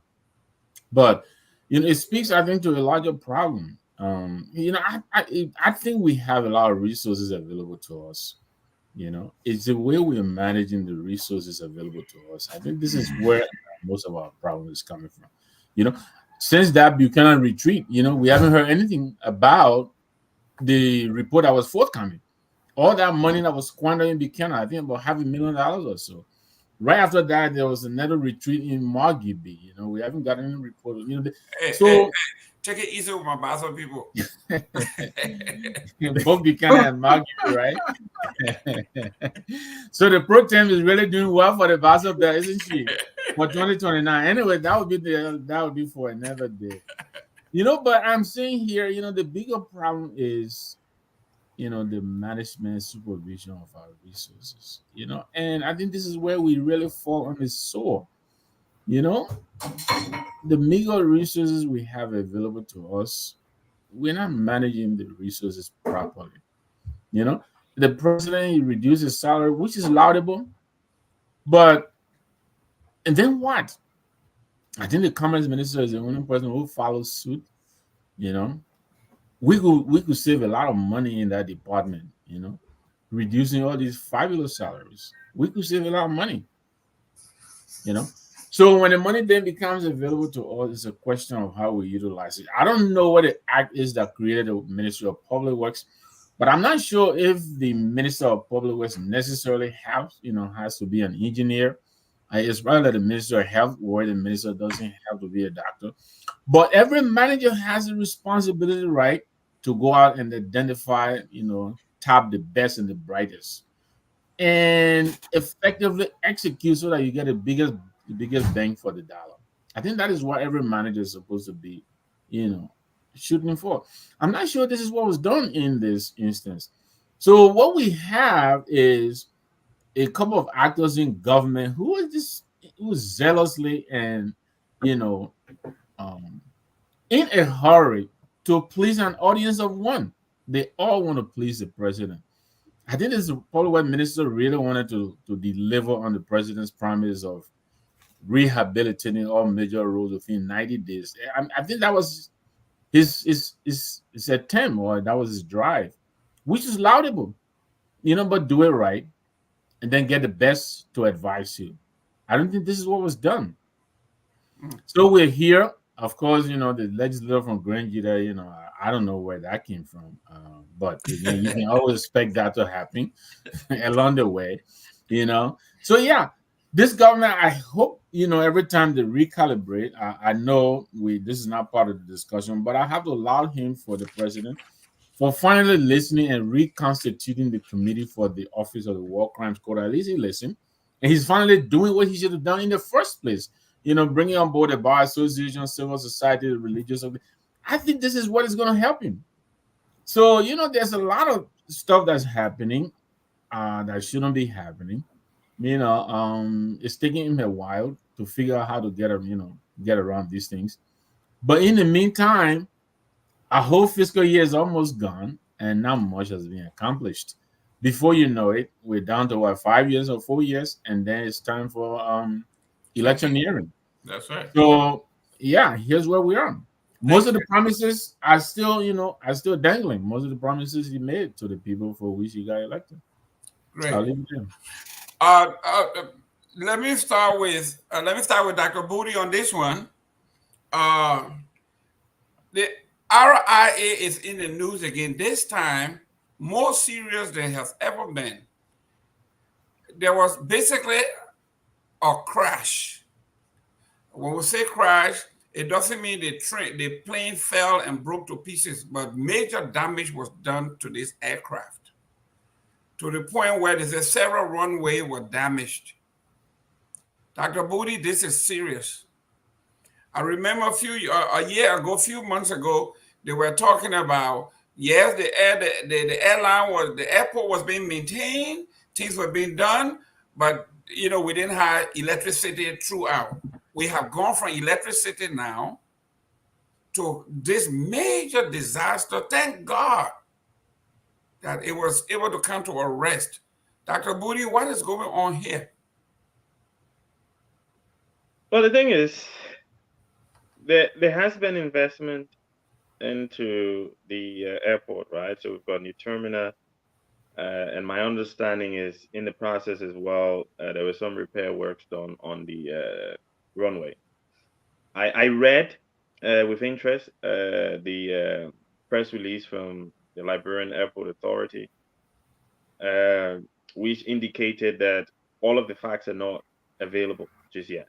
That the plane landed safely, a taxi went to the terminal, the jetty was put on. It was during routine inspection that they then noticed that, there were like debris, like grass and stuff like that. The suggestion in the press release is that the plane, when it landed, veered off the runway a little bit, which led to the debris and stuff like that. I think, look, first of all, I'm grateful that none of our countrymen or other people who were on the flight got hurt. So that I think that's one thing we can all be grateful for. We have to wait for the investigation to take place, and let's see what the findings are in terms of what was the fault, what caused the plane to veer off the wrong way, as the LAA is indicating. Is it pilot error, which is possible? Is it, plane that is not like up to date, or it's got technical or mechanical issues, or were the lights not working? Because I think recently the president gave 10 or 15 generators to RIA. What are the guys? Gas in a generator? That's another question. Okay, you can get generator, but when no gas inside, then those 3 generators. Oh, thank you, Mr. Nangwe. Those 3 generators wouldn't work, right? So giving generator is one thing. Making sure there's fuel for the generator is something else. Because my experience in January when I was going to Liberia, we landed in Sierra Leone, and we had to wait for an extra hour for the people from Liberia to signal that, we're ready for you to come before we could even pick up from Sierra Leone. And these are things that shouldn't be happening, not in this day and age. Not, this evening before our show, I was visiting with a friend and we're having conversations. Not when we only got basically 2 to 3 major airlines learning, and there's not major traffic that will say, the runway is being overused or something like that. There's not major. You got 4 or 5 airlines, that go to Liberia. So you're thinking, okay, why are we not able to manage this? And I'm really happy, happy that everyone on the flight was safe. That for me is the biggest thing that I take away from this. I hope we can learn once the investigation results are out, and what needs to be done is done to make sure that we can go in and out of our country safe. Yeah, Jerome, allow me to comment because Mr. Waller, 1 minute. I want. He said there was nothing major. Can you see this here? If anybody told you that there was nothing major done to this airline, they are lying to you. No. I didn't say that. Because you were quoting the LAA, their release. Right. The LAA said, and I said that they're investigating. That the plane landed safely. I didn't say they say it wasn't major. I said it landed safely, and then they noticed on inspection, and it veered off. I didn't say the severity. But I didn't say the severity of the problem, Mr. Gaiman. I didn't say it was. No, what I'm saying, You are taking the talking point of the LAA when you look at this But plane that's the official line that I have and to the go with. damage done. There is no way someone tells me that they didn't notice it until they went for inspection and they saw debris. So who fault is it, Mr. Gimme? Is it Joseph Boyka's fault? Huh? No, Who fault yeah, is it? it's not. I want to speak to this plane. I have a little bit of experience Go ahead. in aircraft. Go ahead, and I would address you Liberian later on. government Go ahead, invested. Eastman, before I go to Yeah. Mr. Gay. Okay? So here is the thing. Every airport has a system called the ILS. The ILS guides the plane down to the runway. They have, in fact, on the plane, there's several different navigation systems you can use. They got one thing called the ADF, the Automatic Direction Finder. You can find any spring screen anywhere and just turn the dial there, and the plane will go straight to there. So but to land the plane, there's something called the ILS system. The ILS system helps bring the plane down from different attitudes and tell the plane exactly where it is in the runway. But when that ILS system is down, the pilot has to land the plane by himself. Okay, he doesn't have that automatic system that telling him his height from his altitude from the ground, whether he's in the middle of the runway or not. So it is apparent that the ILS system was not working. I can tell you from my experience, it was not on. Now that could be due to power outage or no backup power. I don't know what the problem is, but I can almost bet everything I own that the ILS system was down. I think maybe apparent will not be the word I'll use. It suggests. It looks like. I would take that bet, Mr. Eastman, so I can see everything you own. Without equal right now, Mr. Booty, so the man can use that word. Mr. No, you Taiwo, can't use that word because when you use I'll apparent, take a couple of your Cadillacs. Okay, hold on, guys. 1 minute. But he's not in court. He allowed to use that word. Mr. Gay. no, he's not allowed because then he's misleading people. Listen, guys. That's the booty rally? Let's keep this on topic. Mr. The Gay. only time you don't use that word, yeah, go ahead. Mr. Gay, your turn, because the letter that came from the LTA, you alerted me to it, and I read it. And when you look at the plane and look at what happened the way it was related by Front Page Africa, and you look at that letter, you can tell that there was some politics going on there. Look, Mr. Gidman, and I like the way Mr. Eastman just put it. Mr. Eastman is trained in this area. I am not trained in aviation. But let's just put it square it as it is. The press release from the Liberian Airport Authority is completely misleading. I'm glad and thankful to God that nobody got killed and no severe injury have been reported so far. That is the blessing. But to say in that press release that there is no structural damage to the aircraft, that is not a good statement. They lie. We see even on the runway, the debris everywhere, and there is pothole that was caused by the impact that the plane had on the runway, on the tarmac itself. So, listen, you can give a press release and say, we had a crash, but thankfully nobody got killed and we're going to investigate. You leave it as that. To say people went and to inspect the plane, that's when they recognize something happened to the plane and nobody on board even know what happened. That is just too far-fetched. When you're up in the air and there is turbulence, just plane bumping up because of wind, you feel it. Let alone plane hitting a pavement. And the aerodynamic engineer. No, but man, I'm not talking about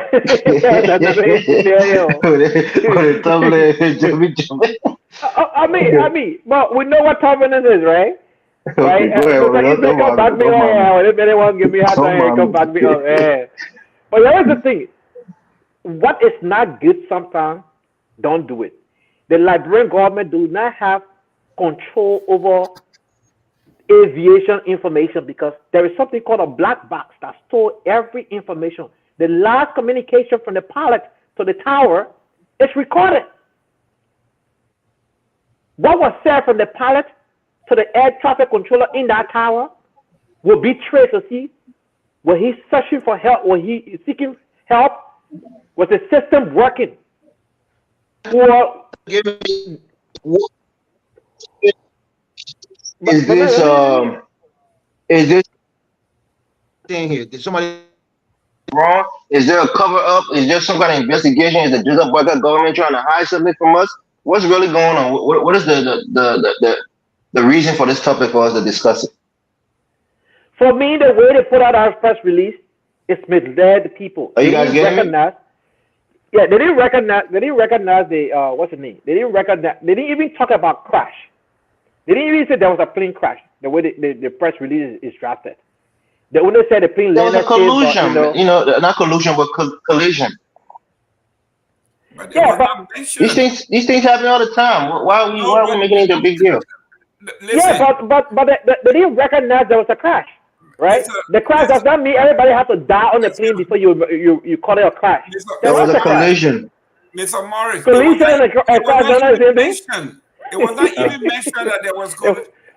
And I'm going There to was not read. even yeah. There was I'm going to read one line of the press release here. It says here, upon receipt of the information, the Liberian authority management immediately contacted. Okay, it says here, however, during the routine inspection of the aircraft prior to departure, according to them, people were getting ready to depart. People were embarked, and they were prior to departure, in keeping with the standard, practice. It was observed that the aircraft have picked up significant debris that precipitated further inspection.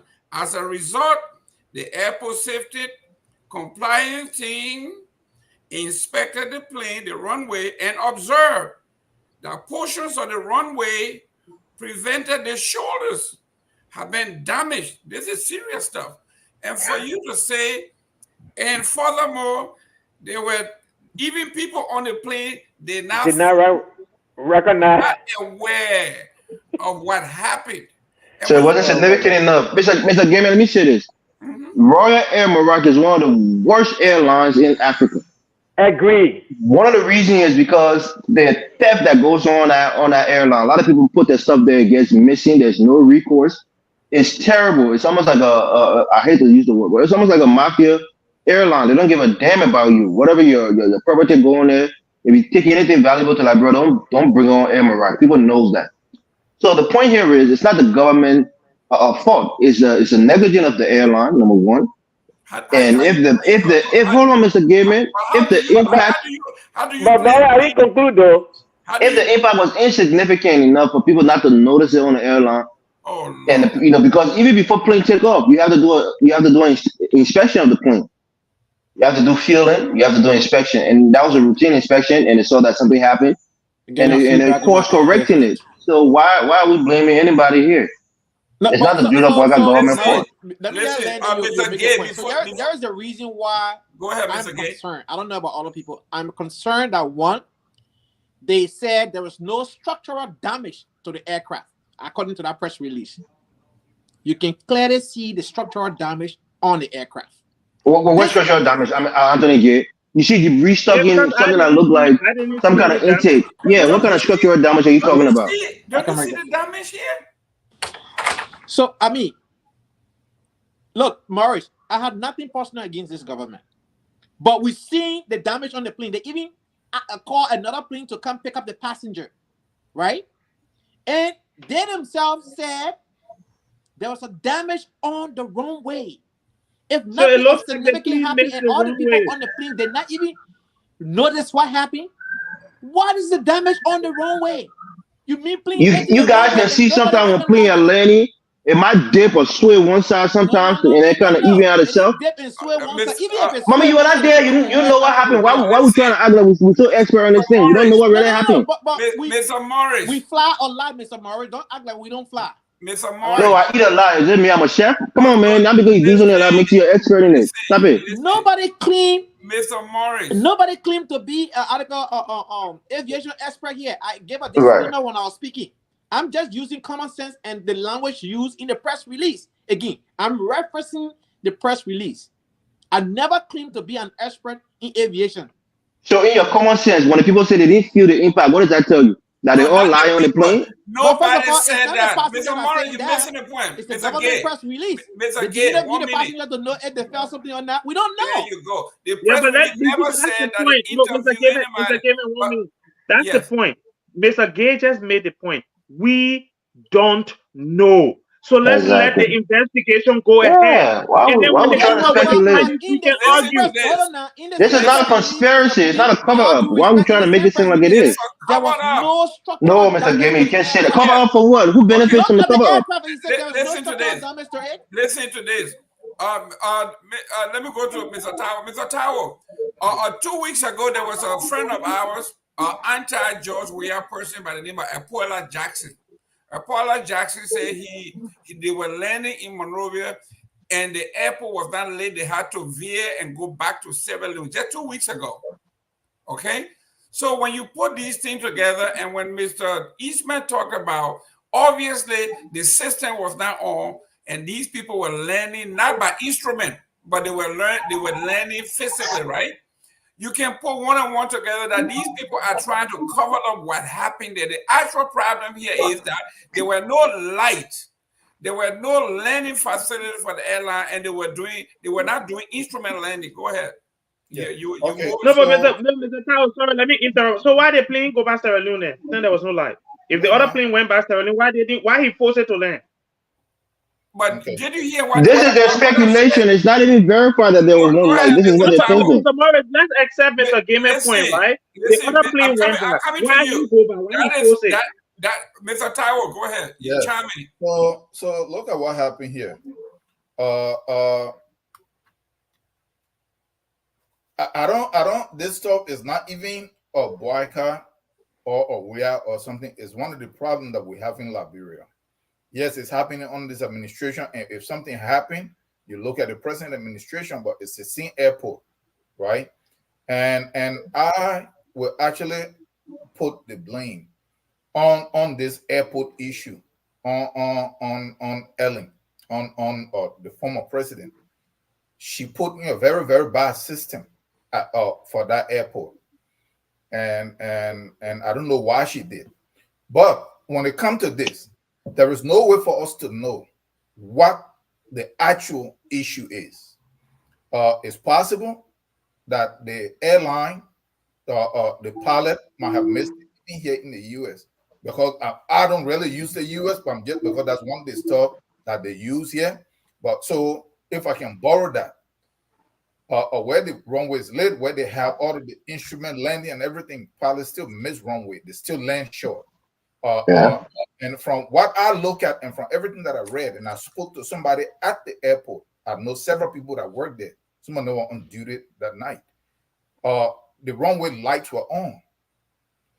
So I don't know if it was a fault of the pilot or the control tower, because from reading between the line, if there was light ILS damage, system, and ILS if there system was, were not on. yeah, if there were lights damage, right? Even the lights could be tower, on, but are not no, ILS. no, I'm just saying something. The control tower is supposed to be able to see that, right? But the control tower themselves saying they didn't notice anything until somebody actually walked them. Man, you sitting way up. If something hit those things and the light, so you see that for me right there created some kind of conflict. Like, it's possible. I don't think it's like if anywhere if something happened, right? If there is an investigation, they try to kind of hold it, whether it could be considered cover up or whatever, until it's like a PR stuff, right? Until the actual investigation. But for in Liberia, I don't trust that anything, none of the investigation yield anything. They don't give us the final result, so we really never know, most likely.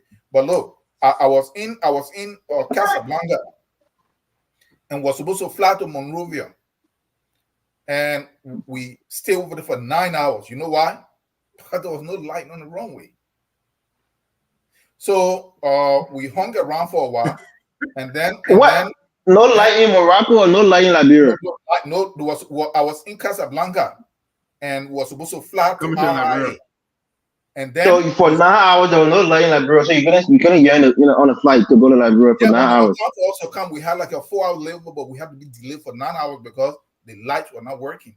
So they took us to some hotel near the airport. We were there all that time.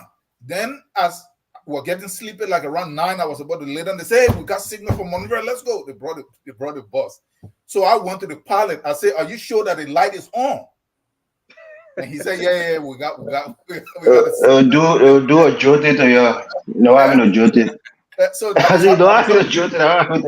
yeah, so that is how we flew into Monrovia on that day, right? So we really don't know what the actual story is, but from how Mr. Eastman said, it's highly possible because those guys from Morocco, yes, the airline may be bad, but the pilots are good. The service, but look, it's not just Morocco. I flew through Amsterdam and Belgium and Frankfurt many times. Put any valuable in your suitcase that they're putting in there, and they will loot everything out. In Amsterdam, I had to fight with them there. I mean, in Brussels, refused because when they saw my carry-on, they said we're too big, and I already knew what the 411 was or whatever they call it. They started. So I went to the Liberian people. I said, people are trying to steal. Don't never allow them to take your carry-on luggage. If they say that it's too big, it can't fit in there, put it on your lap or grab everything out and give them the empty suitcase. And when they saw us doing that, immediately they stopped. But that was the case. So yes, it happened. Yes, what I think the real story is in this story. No, And listen. the story, no, hold on, Mr. Game, you gotta give me 10 seconds. I think the Yes, key here is now that we listen to all of these things, the key here is that Air Morocco was trying to they damage the airport or they damaged the wrong way, and they were trying to leave without acknowledging that they damaged the wrong way, and they were caught in the act that in fact they damaged the wrong way and they need to pay for the repairs. I think this is the whole story. I don't think That this is what has to I do heard. anything with the government. So I think that's what we should be talking about. I don't think it's the government fault or Mr. anything. I Morris, think it's the airline fault. listen, a damage of that magnitude, ain't no pilot going to make that plane to take off. Mr. Namwe, we want you to close up on there, and then you start off with the City of Hope. Who owns the City of Hope? Who finances it?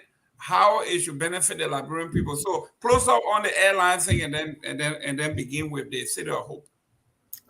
From the way I see it, it is impressively impressive. No. Which one? The aircraft? No, but listen, Double impression. I think the aircraft thing is just unfortunate because at this time we don't need any negative news coming out of ROIA. But I think it's one of those things that will happen anywhere. It just so happened in Liberia. What I'm interested to know is what the version of Air Morocco, is.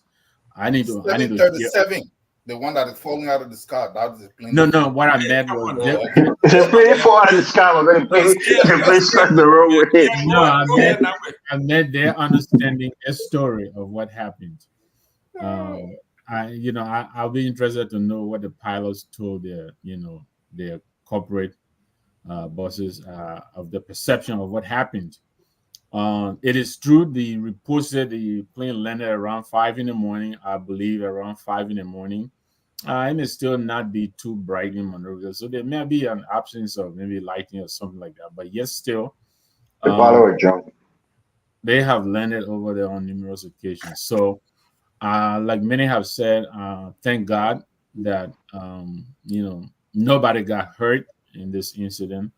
But I think if the damage is to such extent that the aircraft had to be grounded, then it must have been very serious. So I disagree with those who say it wasn't that serious. That was a major problem.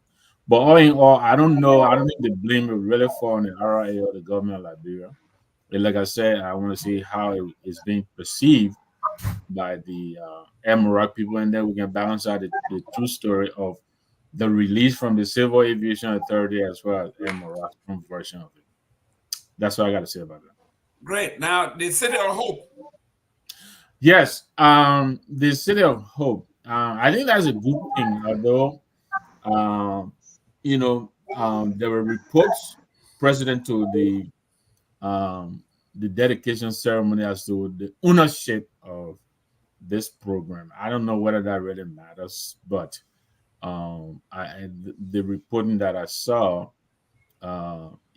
if the the entity lives up to what is being reported, I think that's one good thing for the kids, of Liberia, because I think it is there to kind of provide relief for our unfortunate young kids who will go through those facilities.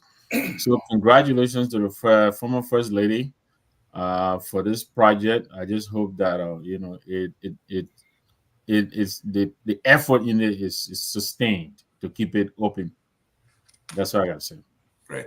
Mr. Eastman, the City of Hope, Yeah. who owns it?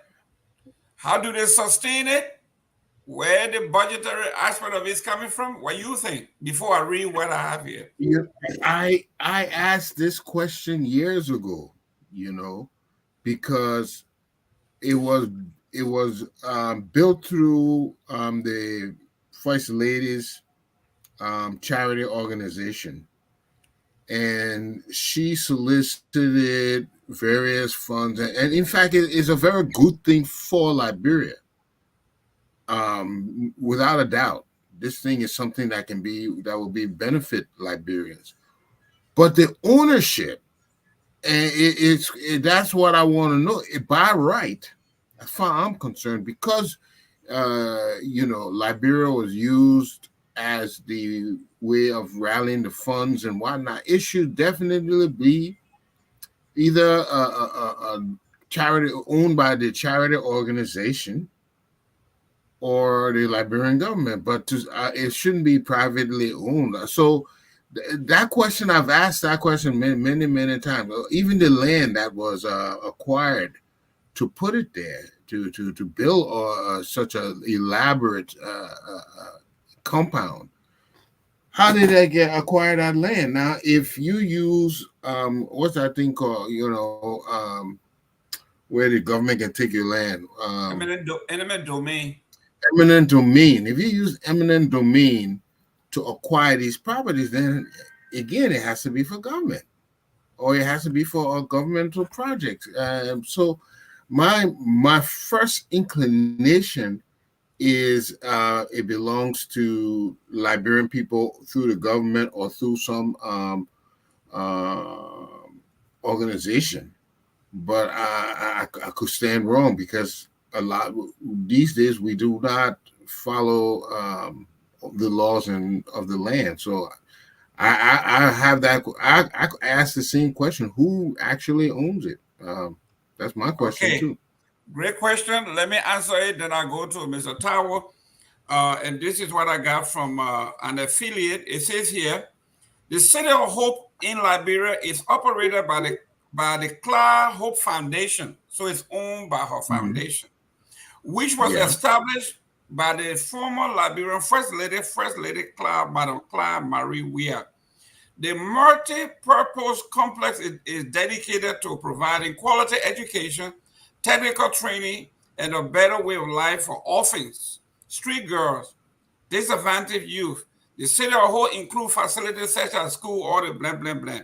Then it says here, the City of Hope is operated by the Clara Foundation, and it has a mission, and it has collaboration with the original City of Hope Cancer Foundation in California. It does healthy living grants. So this particular foundation now is going to be run through healthy living grants that are provided through the City of Hope through the international scene. It also going to be getting grant from giving opportunities and fundraising. It's also going to have collaborated grants with the City of Hope around the world. So these are who owns it, how it's going to be operated, and how it's going to be funded. So let me add this. Could she have directed these funds to the SOS Village in Matadi? Well, the SOS Village is a separate entity that run by another.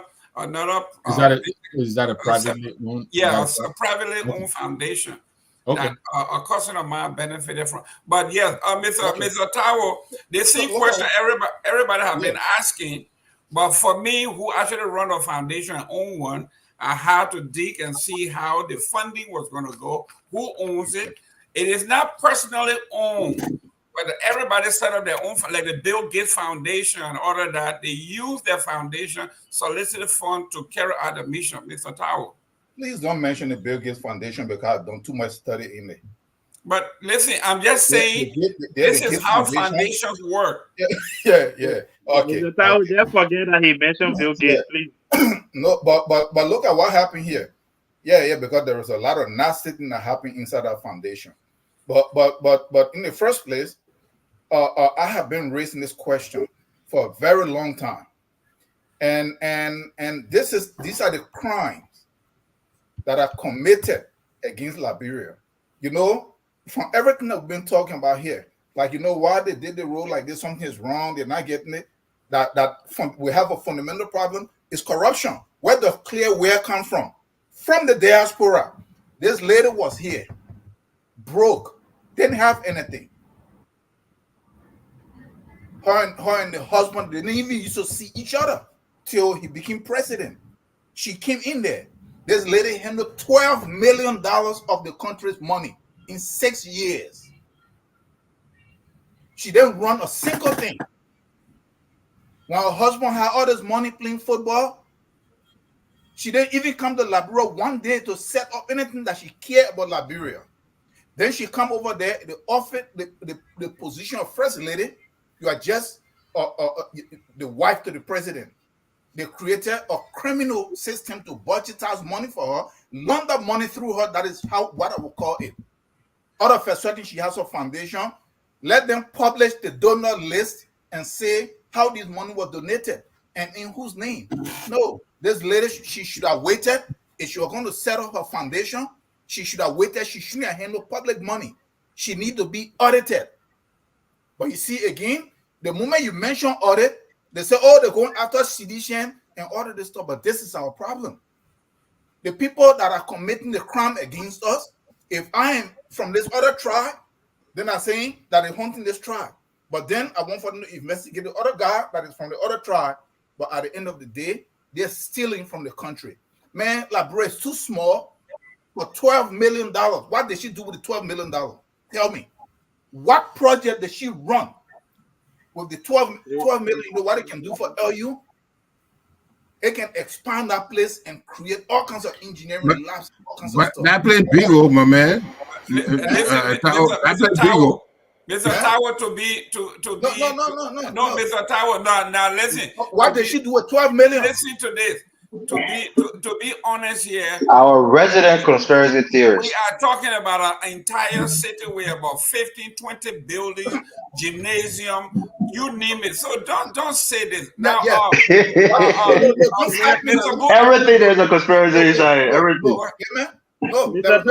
Tower, I need to go. But Mr. Tower, I'm saying this because I run a foundation. That's my specialty. Okay, and then you telling me that this woman should not run. I run a foundation. I own one. Mr. Gimme. But you know, Mr. Tower, we now have the McGill principle, right? Even if we student and we do something good with it. Hey, really, la virtue will benefit for it. Mr. Gimme, don't stop me because what I'm saying. Go ahead, land. So, Mr. Okay, let me land. Because this lady, she's lying. She handled $12 million of the country's money, so she can. Mr. Tower, don't make it make you cry, my man. Let's leave that thing. The office of the vice president. What did she do with the money? That was all the money in her hand. I listened to her from the beginning. As the office of the first lady, she was going to run charity programs and stuff. And she started this stuff. It was at the last minute when they saw that they were going to lose. I saw the press conference that she had. Come on. What? How you think you just build that thing? That thing been in progress for a long time. You know how Liberia work. You don't just building 1 year time. Okay. Where can she account for $12 million? Mr. Tower. Okay, where did and the other thing, the other office. Thank you. Dr. Booty. This particular foundation, the land was acquired and it began in 2021. That was 3 years in the making. Okay.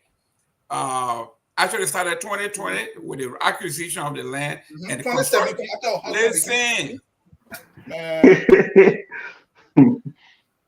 This came into being. If you saw the massive structure, what it's going to take to even maintain that.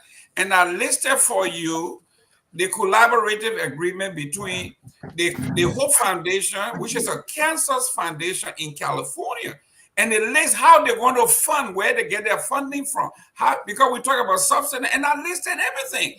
And yet, Mr. Tower is way out there. Mr. Well, it's not what you are listing on what is how it's going to be funded. It's money built it. It's a foundation. Nobody owns a foundation. It's People everybody else. donate. She was her office elevated her, so I'm sure other people from other countries donated to her. like Who can get it? Well, okay. I'm going to respond to it and then obviously close up and say my goodbye. But look, I think we need to focus on the positive, right? And the positive thing here is this lady is a Liberian by marriage. She came to Liberia as our first lady. She's done something that can benefit the country, right? Now, are we? Is Mr. Tower right to say let's audit her for the 12 years or the 12 million or whatever? Yeah, he's right. But the focus here, the question is the Hope City project, right? That's what we're focusing on. Is this a good thing for Liberia? Who owns it?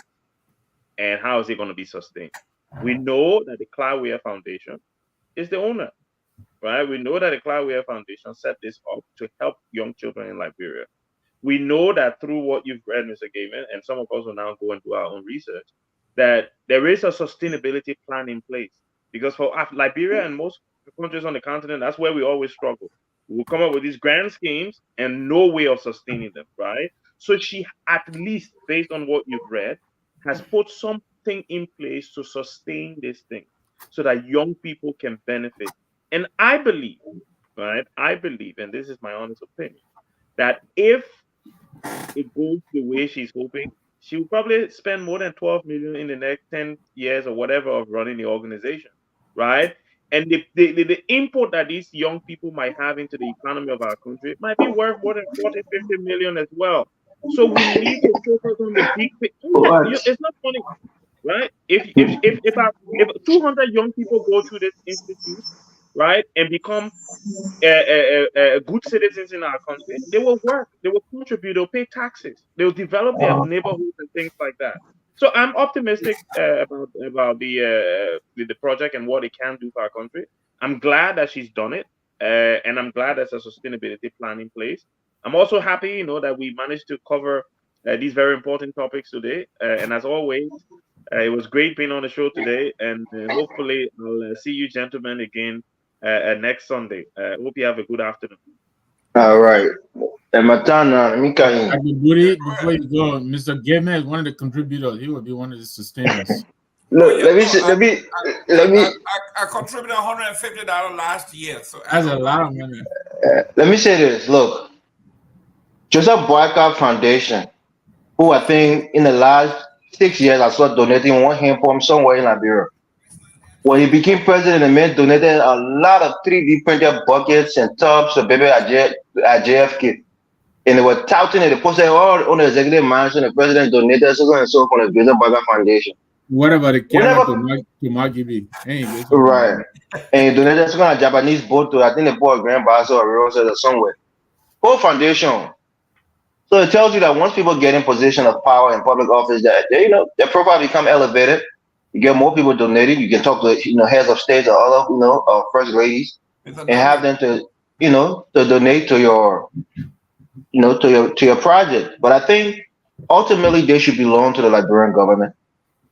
Maybe after a few years, be turned over. Like some of these things is she can run it for the first 5 years.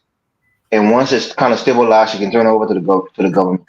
I don't think people who are in position of trust and in public, service can have a quote unquote private foundation. I don't think it should be like that, because her office is the reason why she was able to start that foundation. And even in her private capacity, she probably still won't be able to maintain it. She needs a lot of money to continue. So I think over time, once she has a fingerprint and she can give some success stories and it makes her feel good that she did this for these young girls, and maybe after the first 4 or 5 years, you can hand it over to the Liberian government. Her own husband, who was the president, he don't have a private foundation. Everything that he built, the parks and all these other homes and that he built, he turned over to the Liberian people and the Liberian government. So I think she should follow her footsteps. Shouldn't be owned by her. That's just my take on it. But when it comes to foundation, most of these foundations lay dormant until somebody is put into the spotlight, whether you become president or a senator, and then you can source funding because you're not an influential person. You can even curry favor in exchange for political curry donation in exchange for political favors. So it's just the way politics work. People go to these philanthropic event and donate to politicians, donate to children's hospital and all these different things because they know number one, it makes them look good, and number two, that donation will come back in kind by the way of political favors. So let's not be naive. I think everything is not a conspiracy. We definitely know that the first lady had an office and her money, monies were allocated to her legally, just how the senators get, money allocated to them and they use it the way is appropriate. You want to order her, and then put the Jamaican first lady in jail if you think she was corrupt. Lock her up like Mr. Tawa wants the government to do. But that's my take on it. So I allow the effort, and I don't want to be a downer, but let's not forget also that most of these halfway homes sooner or later become breeding ground for all kinds of atrocities against the young people. Yeah, rape, molestation. We see all those things how it happen. So I just hope part of that will be taken into consideration. Mr. Nangwe and Mr. Eastman, I have been part of the United Way for the past 25 years. This November 2nd will be 25 years. I have partnered with the NFL, the National Hockey, these foundations. The reason that Mrs. Clare, I believe, is going to work is that the network that she has, especially with her son, with Juventus, with all the different organizations that want to do well. I remember when her son came to Liberia, did some stuff, people say, oh, she didn't do it until his father became president. So that does not negate the fact that this is a good thing. This is a complex, a whole city, and they lay out how it's going to be funded. And if we all allow this to happen, government doesn't run anything. We just talked about it all day. Mr. Eastman, take us out. It's time for us to go. Close her out here, sir. Yeah, we must be able to appreciate efforts that people make in the right direction. Equally as we criticize, we should also praise and give praise where praise belongs. And we need to keep one thing in mind. If we continue to tear down ourselves, tear down people who making the least effort, tear down you are not giving hope to the generation to come. Pun intended. Huh? I said pun intended. But I said of hope, so you're not giving hope. Yeah, there you go. So we have to find a way to make positive moves. We have to have a positive projection. Not everything we do as Liberians is bad or corrupt. Okay, what needs to be corrected? Let's correct, but let's also remember, as the people in South Africa believe, I am because we are. If I not a fellow Liberian, then who will? Then I'm putting myself down. We have to promote each other. That's how we will be promoted. And let's not keep that in the back of our minds as much as we want to straighten things that need to be straightened. But we must remember that we have to promote ourselves. So those things that are good, give it that good recognition and leave it at that. Thank you, ladies and gentlemen. Thank you very much for tuning in. Can you promote the next show? I think there's a Justice Forum tonight, right? Okay. Well, I didn't get a flyer, but yeah, tune in for the next show. We got. Excuse me. We have not closed. No, we closed. That last statement was our closing, Mr. Okay, well, you got 30 seconds to close. Yeah, let me close. Mr. Tao. I'm really appalled by the Liberians. We won for us apparently because we have gone through so much and the standard is so low with respect to expectation, so that when we see possible glaring corruption, we want to consider it as somebody doing something good. If that is the case, then let us praise McGill. Let us praise Ellen Johnson Sirleaf, whose son through some foundation, they looted a bunch of money, where she was even on a TV from Buchanan Renewable collecting envelope. And her son, what he did was he just built some small wall around a place right near a Bourgeois Island, and that's supposed to be a stadium. And then nobody could audit him. Then let us praise just by everybody. Let praise Barker. Yes, 22 million was taken, but he put some yellow machine along the road. That's some progress. Let point. No, we shouldn't do that. We're going to praise people if they do things the right way. Just like Mr. Morris said towards the end. Yes, that okay, she did that, but at the end of the day, let her turn that over to the government or over to the country. Because in her position, that is where she got that. And she handled $12 million. That is a lot of money. To say that somebody that she collected the money from somewhere else. There is no proof. We have the proof that she handled 12 million of the country's money. So let that be known to the Liberian people. Let us not try. Look, I will just close 5 seconds. There was a leader. They were in a meeting. He had a chicken under his arm, and he was sitting at the head of the desk. He was plucking the head off of the chicken, and the chicken was crying. And within 5 minutes, the chicken was completely bare. The skin, blood was coming from everywhere. He put the chicken on the ground. The chicken was shivering from pain, and then he started to drop some corn on the ground. As he was dropping, the chicken was following him. Then he picked up the chicken. He said, "Gentlemen, you see what happened here? We can treat the people as dirt. We can destroy them in a way. We steal them, and we just give them a little bit, and you see them, they will still follow us. Let us not pessimistic that route." You know, 5 seconds. Let me just say this. I'm not necessarily wherever Miss Weah got her money from. I know it's not a little they will audit that. But what I'm saying is this. Look, Joel Howard Taylor, former first lady, she's been in government almost 30 years. You understand me? What is it that she has that we can point to? She has a girls' school in Bonn. Oh, she had? Okay. She has. Well, I'm unaware of it, but if she did, then that is good. All I'm saying is, look, this is a good thing.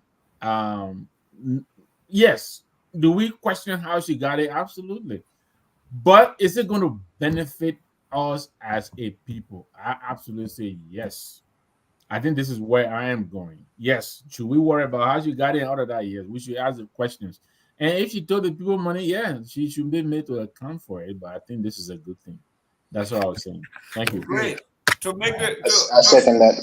To set the record straight, I just pulled out the budget for the Liberian government. 2017, 2018, she received $500,000.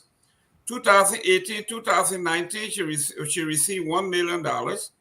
2020, she received $700,000, and for a total of $2.2 million over her tenure. So it's not 12 million, it's 2.2. What is the time giving with that 12 million? Just I received $21 million. Ladies and gentlemen, thank you very much for tuning in. Tomorrow, Sunday, next week, we're going to be here discussing, and we're going to bring you the fact it is here. But this is a great thing. I know for the fact, if you have a foundation and you have a sustainable plan and you got organizations like these, to the grant, these 5 grants alone, because she's going to host about 500 orphans or 500 kids. It's a boarding school. It's going to cost a lot of money. And you would need heavy hitters to help you sustain them. Not only the children, but the staff. This is a 24-hour service around the clock. We talk about transportation, fuel, feeding. In my organization, the three expensive overhead. Number 1 is salary. Number 2 is feeding. And number 3 is transportation. If you can cover those 3 things, you can sustain yourself. So these grants, these major 4 grants, they will be able to help to do that. And I like to see this. And you can research it yourself. Ladies and gentlemen, stay tuned for the next show that is coming. I think the Justice Forum. You can ask all your questions. We got educated, smart lawyers will be here to educate us on issues. As always, Mr. Eastman, can you take us out? We are all as always. Whether you're from Lofa or you're from Grand Bassa like me and Mr. Eastman here. Oh, That's all we do. Everybody has got Bassa I'm connection. from everywhere. Ladies and gentlemen, Okay, I don't know what it is. Okay, this is a Mr. Tower. southeast connection that Joseph Wagga just saying like Tawo is from Basel, this man mother from Basel, grandma from Basel, Eastman from Basel, I'm from Basel, this man from Maryland. So it's a southeast you don't like, we don't want bringing all the education and training. That Well, we all Liberians. Don't let Shane want to get veiled here and tell them the show. We are Liberia. Liberia is our home. Liberia people. Liberia, Liberia,